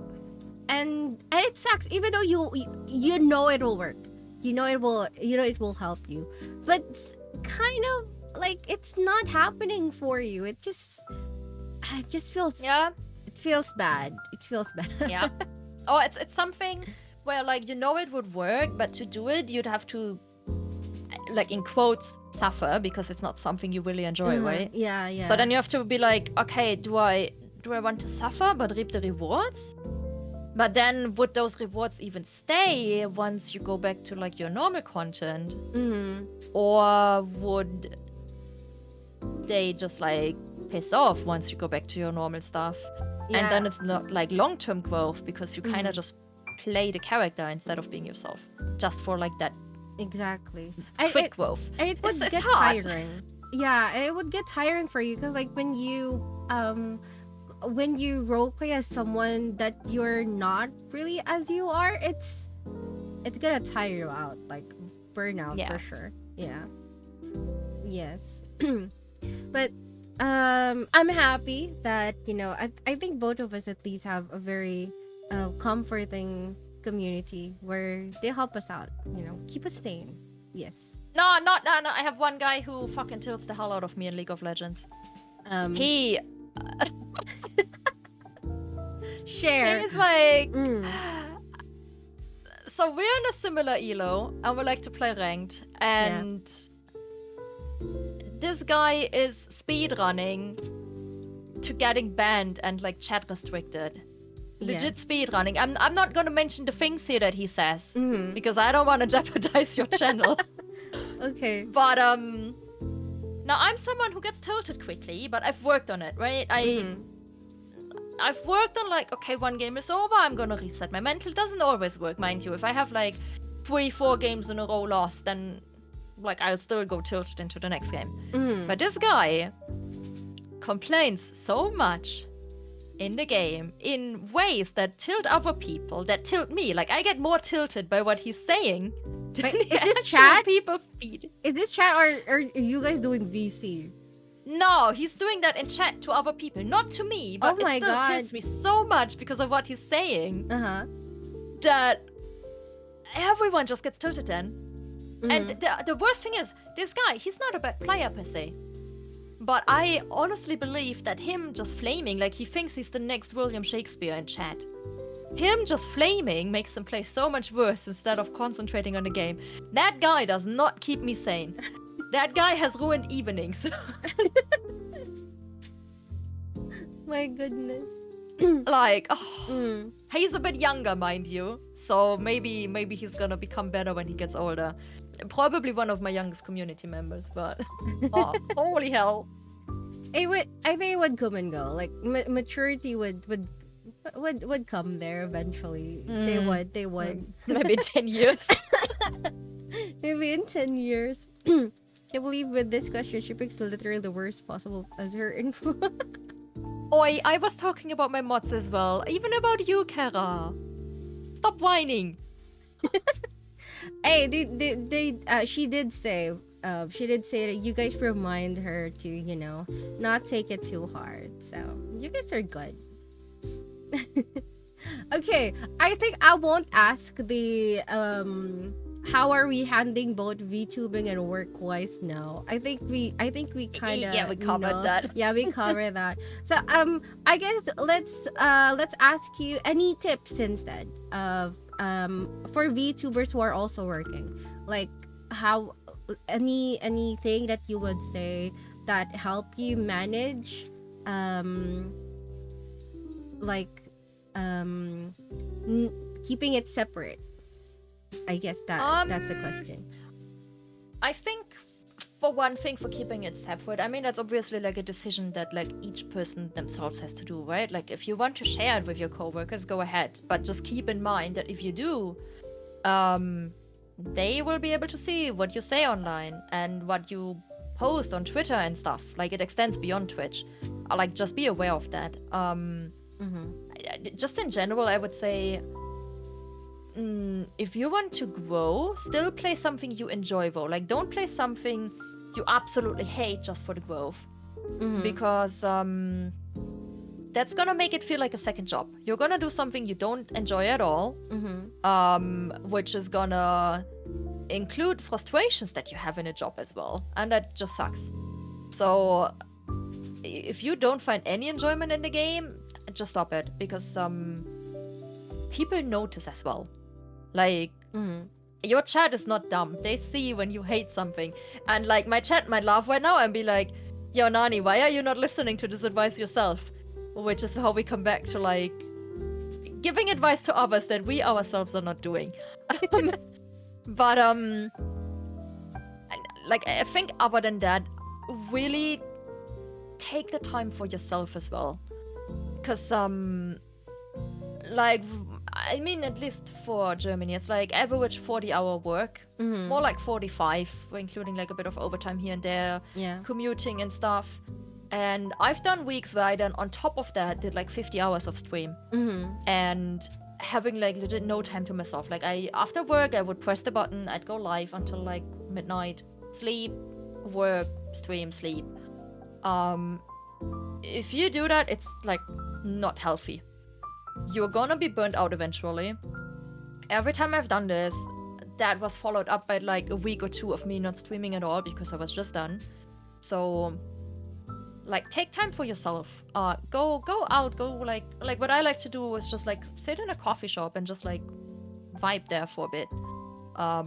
Like I said, I don't really have people IRL to really do stuff with, so I just go out alone, or like go shopping, or like I don't know, do sports or something. Like make sure you have something next to streaming, that can distract you and like keeps you how to say, like don't let all your thoughts revolve around streaming, because then it's gonna be like a second job. And if it's like, once streaming feels like a second job but without the income of a second job, right? That's the important thing. Like if you get the income that the second job would give you, go ham. But if you're like the average Twitch streamer, which is I think like 100 to 500 bucks a month, don't let it take over your life. Remember that there's a life outside of Twitch, and your viewers are gonna like come back if you don't stream tomorrow. Like if you don't stream for a month, yes, you will have lost people, no question asked. That's gonna happen. But a day or two, I think. Yeah, like just communicate with people. Like make a Discord server, communicate. No one is also gonna hate you if you like had a schedule and you're gonna short notice cancel. That was something that I struggled with in the past. I used to have a schedule, and every time I had to cancel because I just felt worn out, I felt super guilty. And no one made me feel guilty. It was just myself. Yeah. Chat was fine with it. Like, sure, maybe they'd be like a bit like, oh, damn, I really wanted to watch you today, but like no one would ever blame me, right? Mm-hmm. So it's like, don't. And again, my chat, please don't be mean at me now. Don't be too harsh at yourself. Yeah. Like, that's I think that's the biggest tip. And like, don't compare too much to other. Do it in like a healthy amount, but not an obsessive amount. Mm-hmm. I agree. Also, I think what you said earlier, like comparing is not bad, because it makes you grow. Oh, you'll see room for improvements that you can do. But like do it in a sensible way of like comparing yourself with someone who has quite the similar background probably that you have. Like if they're working, don't compare yourself to somebody who has a really different background, like someone not working at all. Something yeah, or even like a that. different timeline, Yeah. time zone can make a huge difference. Like, find someone, if you want to compare, try to find like 2 to 3 people, similar size, like similar, I would say similar following size is even more important than similar viewer size, because the viewer amount is obviously, well, I might be doing something different than you, but as someone who also streams roughly around the same times, and if you want to go really deep, have like some of your main games as some of their main games as well. It might help you, it might not help you. For me, it didn't help that much. But I do know other people where it helped a lot, so it's maybe a little bit what you make out of it. Agree. Hi Haru, thank you for lurking, by the way. But yeah, I think that is actually a good advice. Because like some people or some VTubers would tend to say that the general saying, do not check on your viewers, do not check on don't check on numbers too much. That. But like for us, for me as someone who studies data as well, because I need to compare, I need to see people, because I need to implement processes, so I need to look at data. It's not only that, like I like to this is something we talk about regularly on my stream as well. I like to give a comparison. VTubing for most of us is a hobby. Like only very few of us have this as a full-time thing. But if you have a hobby, and it is a hobby where you can improve, like if you, for example, reading, you can't improve reading. Like you know how to read, and then you just read the book, and at some point the book is done. There's not a skill to improve, unless maybe you're like bad at reading and want to read to like get better at it. But in general, if you know how to read, there's no skill to improve. Now, if you want to draw, for example, and your current skill is legit stick figures, and you do it for 2 years, and in 2 years, your skill is still stick figures, that is fucking depressing. Like, you're not gonna have fun with it anymore because you have not improved at all in 2 years. Exactly. That's shit. And like, also, what's wrong with you? 2 years and still stick figure? Really? Goodness. But like, I think it applies to streaming as well, right? Like, of course, there's like some things when you start out that you can gradually improve that don't have anything to do with your actual skill, like getting a better microphone. If you're like a webcam streamer, like a better webcam, or like a better background light, all the fancy stuff. As a VTuber, you might have started out with a webcam, and eventually you're going to move over to an iPhone for tracking, which is a huge difference. I experienced that myself. Or like from like one model to the next model, like the second model is going to be a lot better and stuff. But like, if your numbers keep staying the same, then you do have to think like, okay, what am I doing wrong?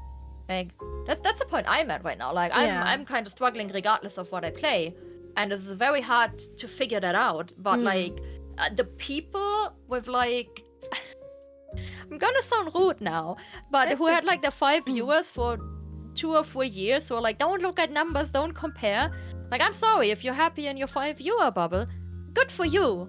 But I'm not happy with that, so don't push that view onto me when I want to grow and learn. Mm-hmm. Like, it's something that irks me a lot. I would don't like actually this agree. sugar-coating, bubbly, happy-go-lucky approach. If something is shit or it's not working, then talk about it. Like, be honest and be like, okay, whatever I tried here clearly isn't it. Like, what can I change? Yeah, I think that I think those are just too much toxic positivity. I mean, nothing wrong with, sometimes not looking at numbers, enjoying yourself. But like, if you're planning on growing, you can't help but check on data, because that is where you can, check on, okay, what can I do, what works, what doesn't work.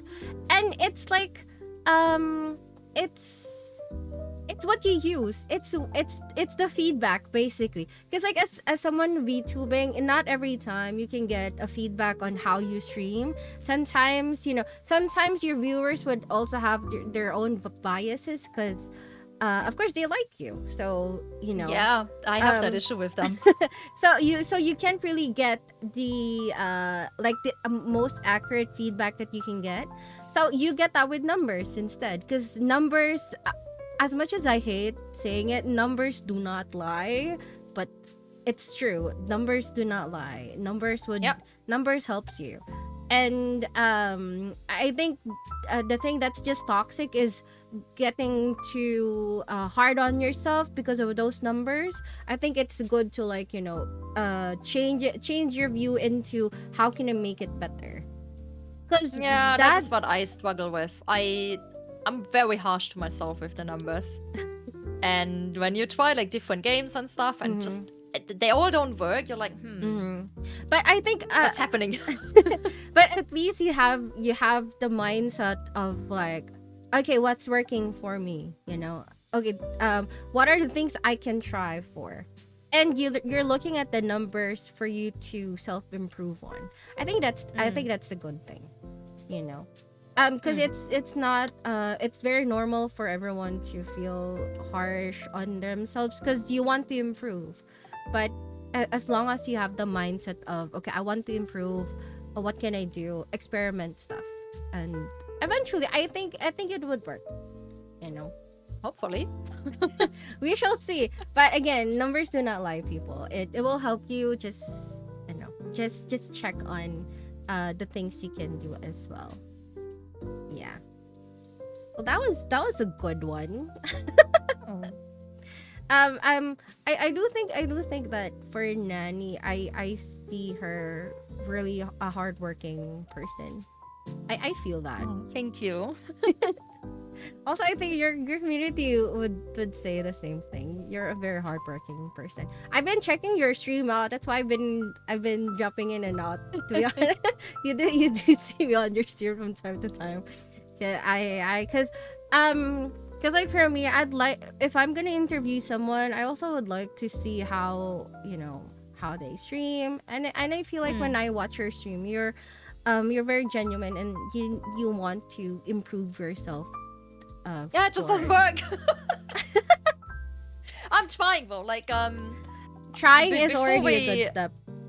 Before we jump to the next question, check your Discord because I just sent you the draft.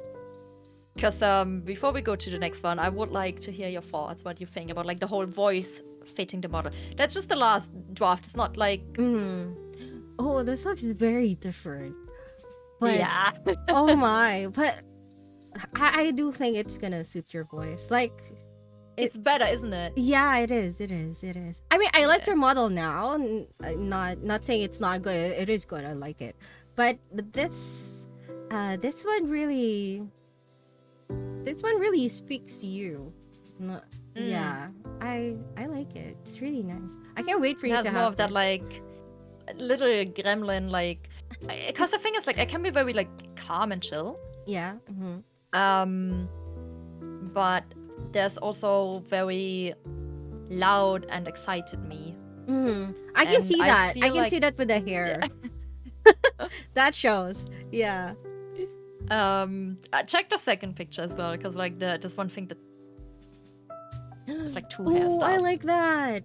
Oh, this one's really good. I like this. Oh, that Yeah. one suits you the most. I like this one. Then the first here. This one. Yeah, the first one, the hair color is gonna be adjusted to the second one, Oh. and the glasses are adjusted as well. Like I didn't like the first glasses because if you look at the middle part, it looks like a fat fly with the wings and the head. This one's better. Yes. Yeah, I agree. This one's better. I really like the hair. I really like the hair. I was looking for a hair color that not everyone has.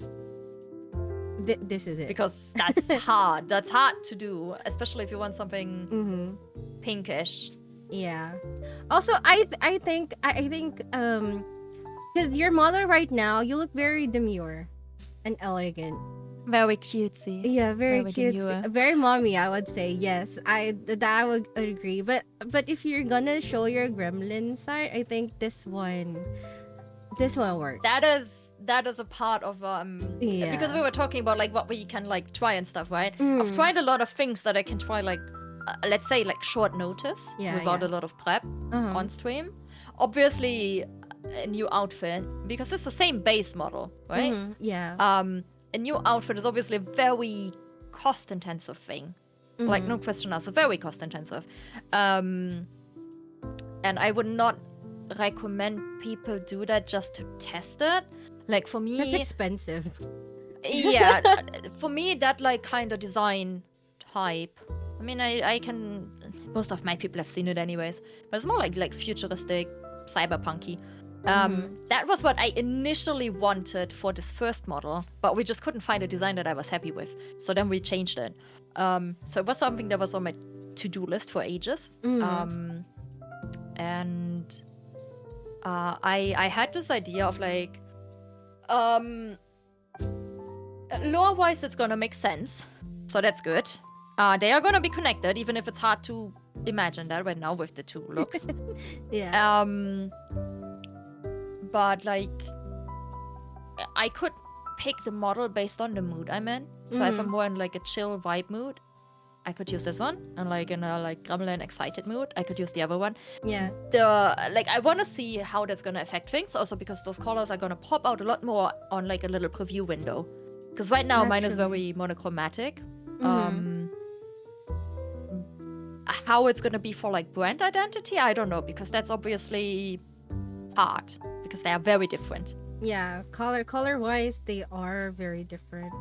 I think it's just the hair. the color scheme do you have? It's still there. The light blue, the gold, you know, it's still Very there. similar. The only thing that we added is like the little like red Yeah. on like the tie. But that's the only thing that has like. Yeah, that's true. Rest is actually same color scheme. Yeah. I think it would work. I'm very excited for you to have that model. February. Hey, Hopefully. soon. I would love to be soon. there. Soon. Oh my god, I'm excited for you. Really. Thank you. Aww. Okay.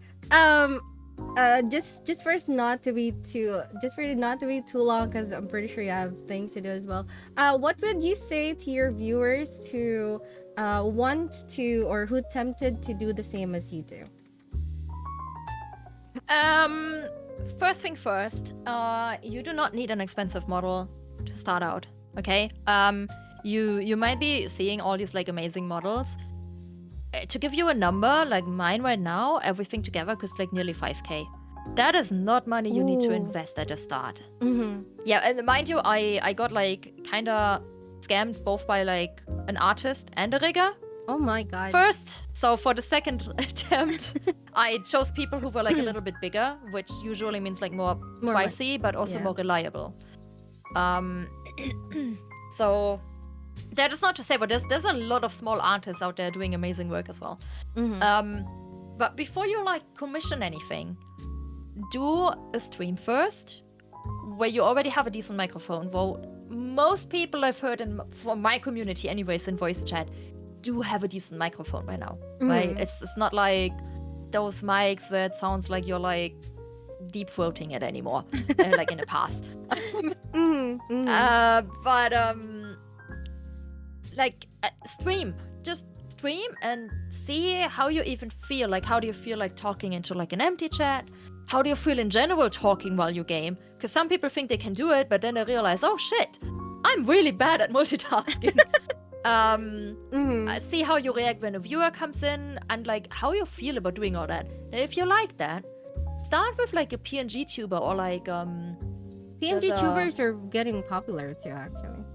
That, and there's also a lot of pre-made. I've heard about like pre-made models that are like decently cheap. You can like customize a lot. Obviously, someone else out there might have the same model, but there's a big streamer. She's called Alexandria.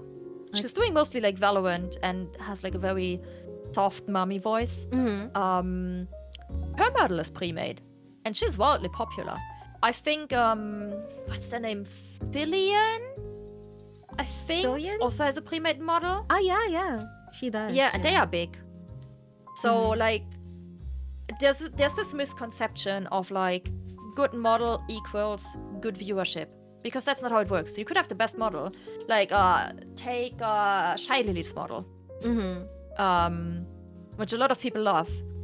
But if you put like a snoozing potato to control the model is not gonna do much for you.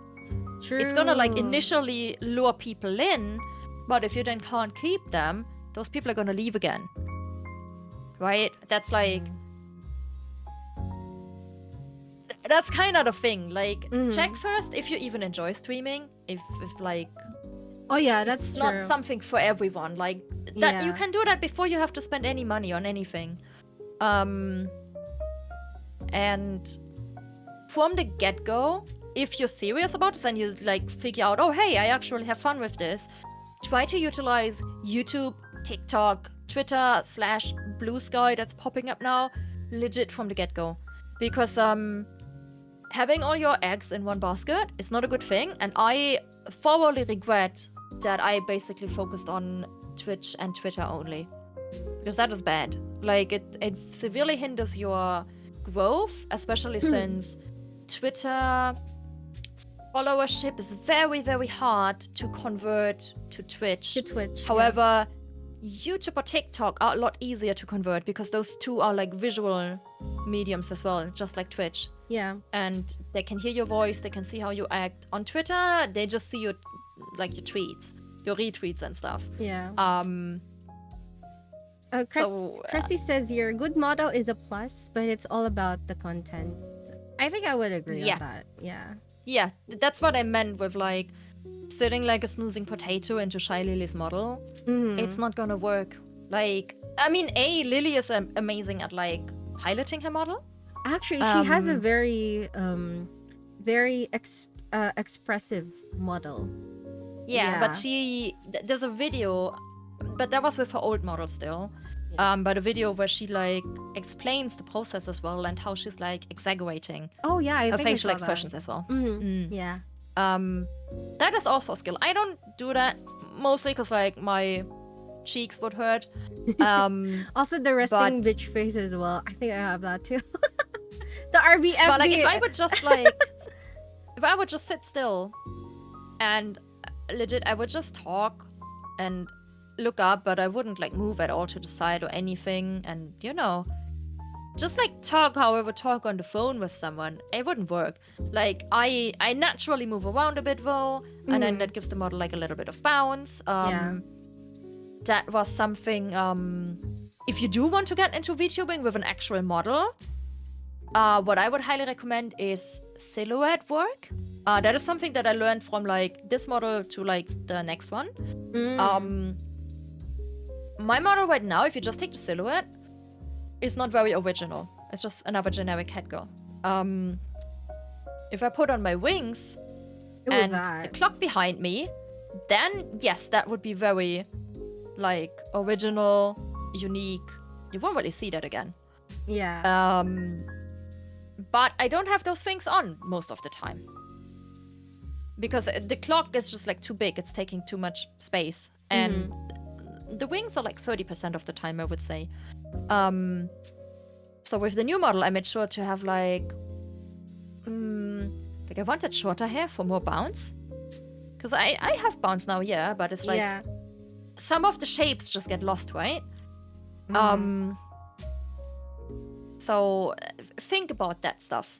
Like if you're in the process of designing something, make sure it stands out and isn't Catgirl 2516 like I am right now. You can be a Catgirl, like no question asked, but try to give it something unique. That's just you to stand out. I agree. I think I saw something on Twitter as well on like what gives a good silhouette. I think there's also something like that on YouTube. I remember watching that when I was designing my model as well. To give it a distinction when it's just black, So I think that is a very helpful tip as well, because it gives you the uniqueness that you can have when getting a model. It's not necessarily needed, but like if you're starting from ground zero and you're serious about it, it's just something I would consider from the get-go.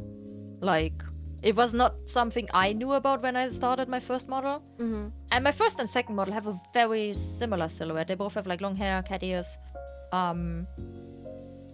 But like this third one, very different.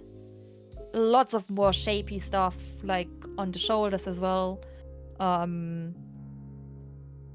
It's gonna make a difference. Like it's gonna make you stand out.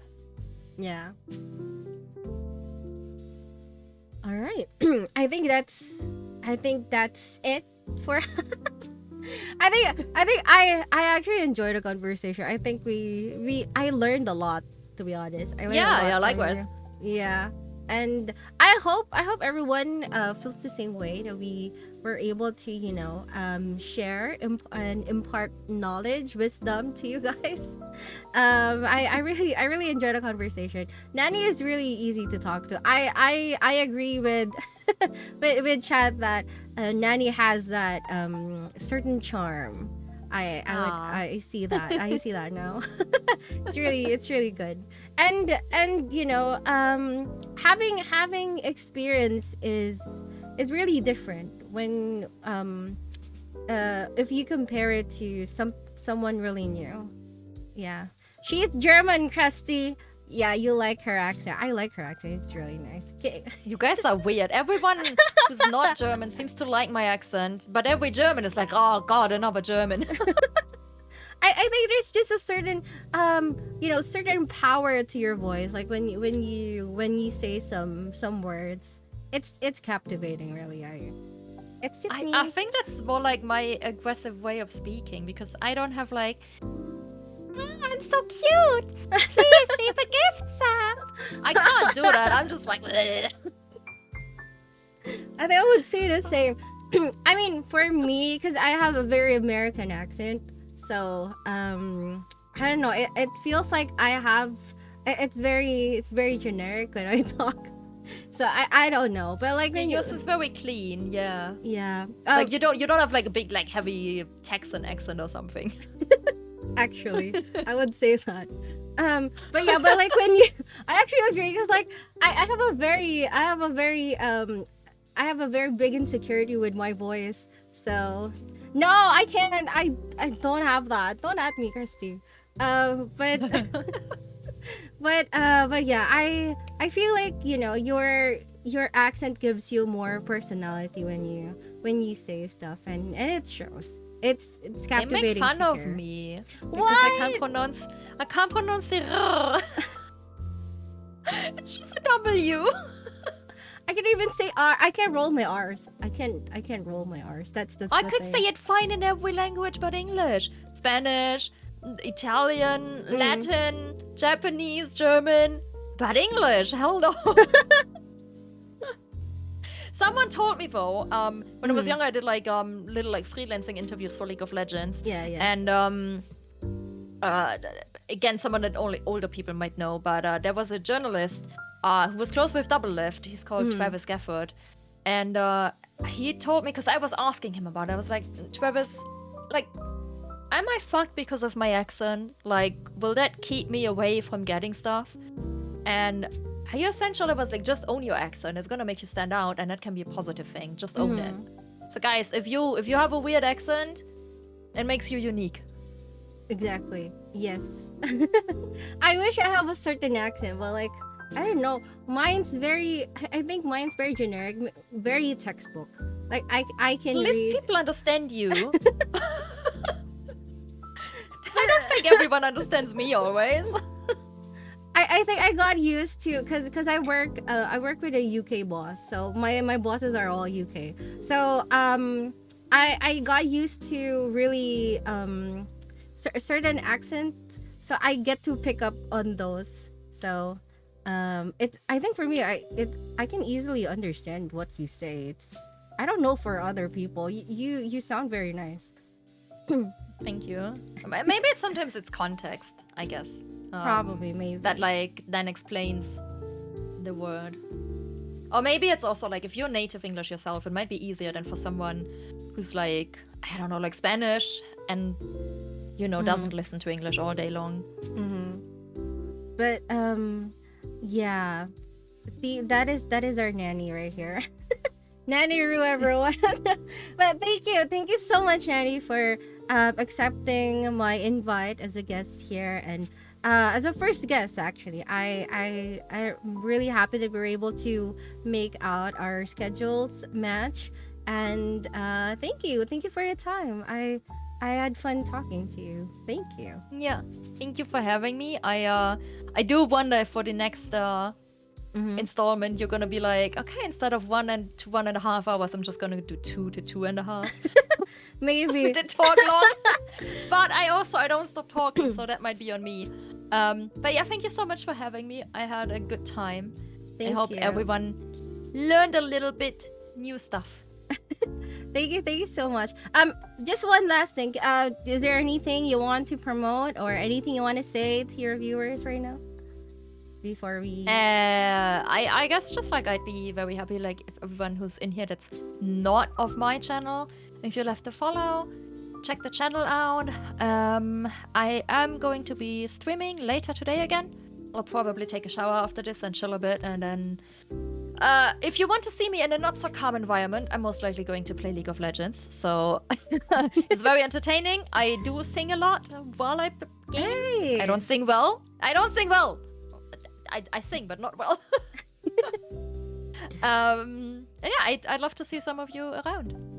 Thank you, Nanny. Thank you everyone who showed up on this stream. I will be on break because I would be playing with my friends. But I'm happy to have a very good. I think the first episode is really nice. I enjoyed talking, and Nanny is such a wonderful guest.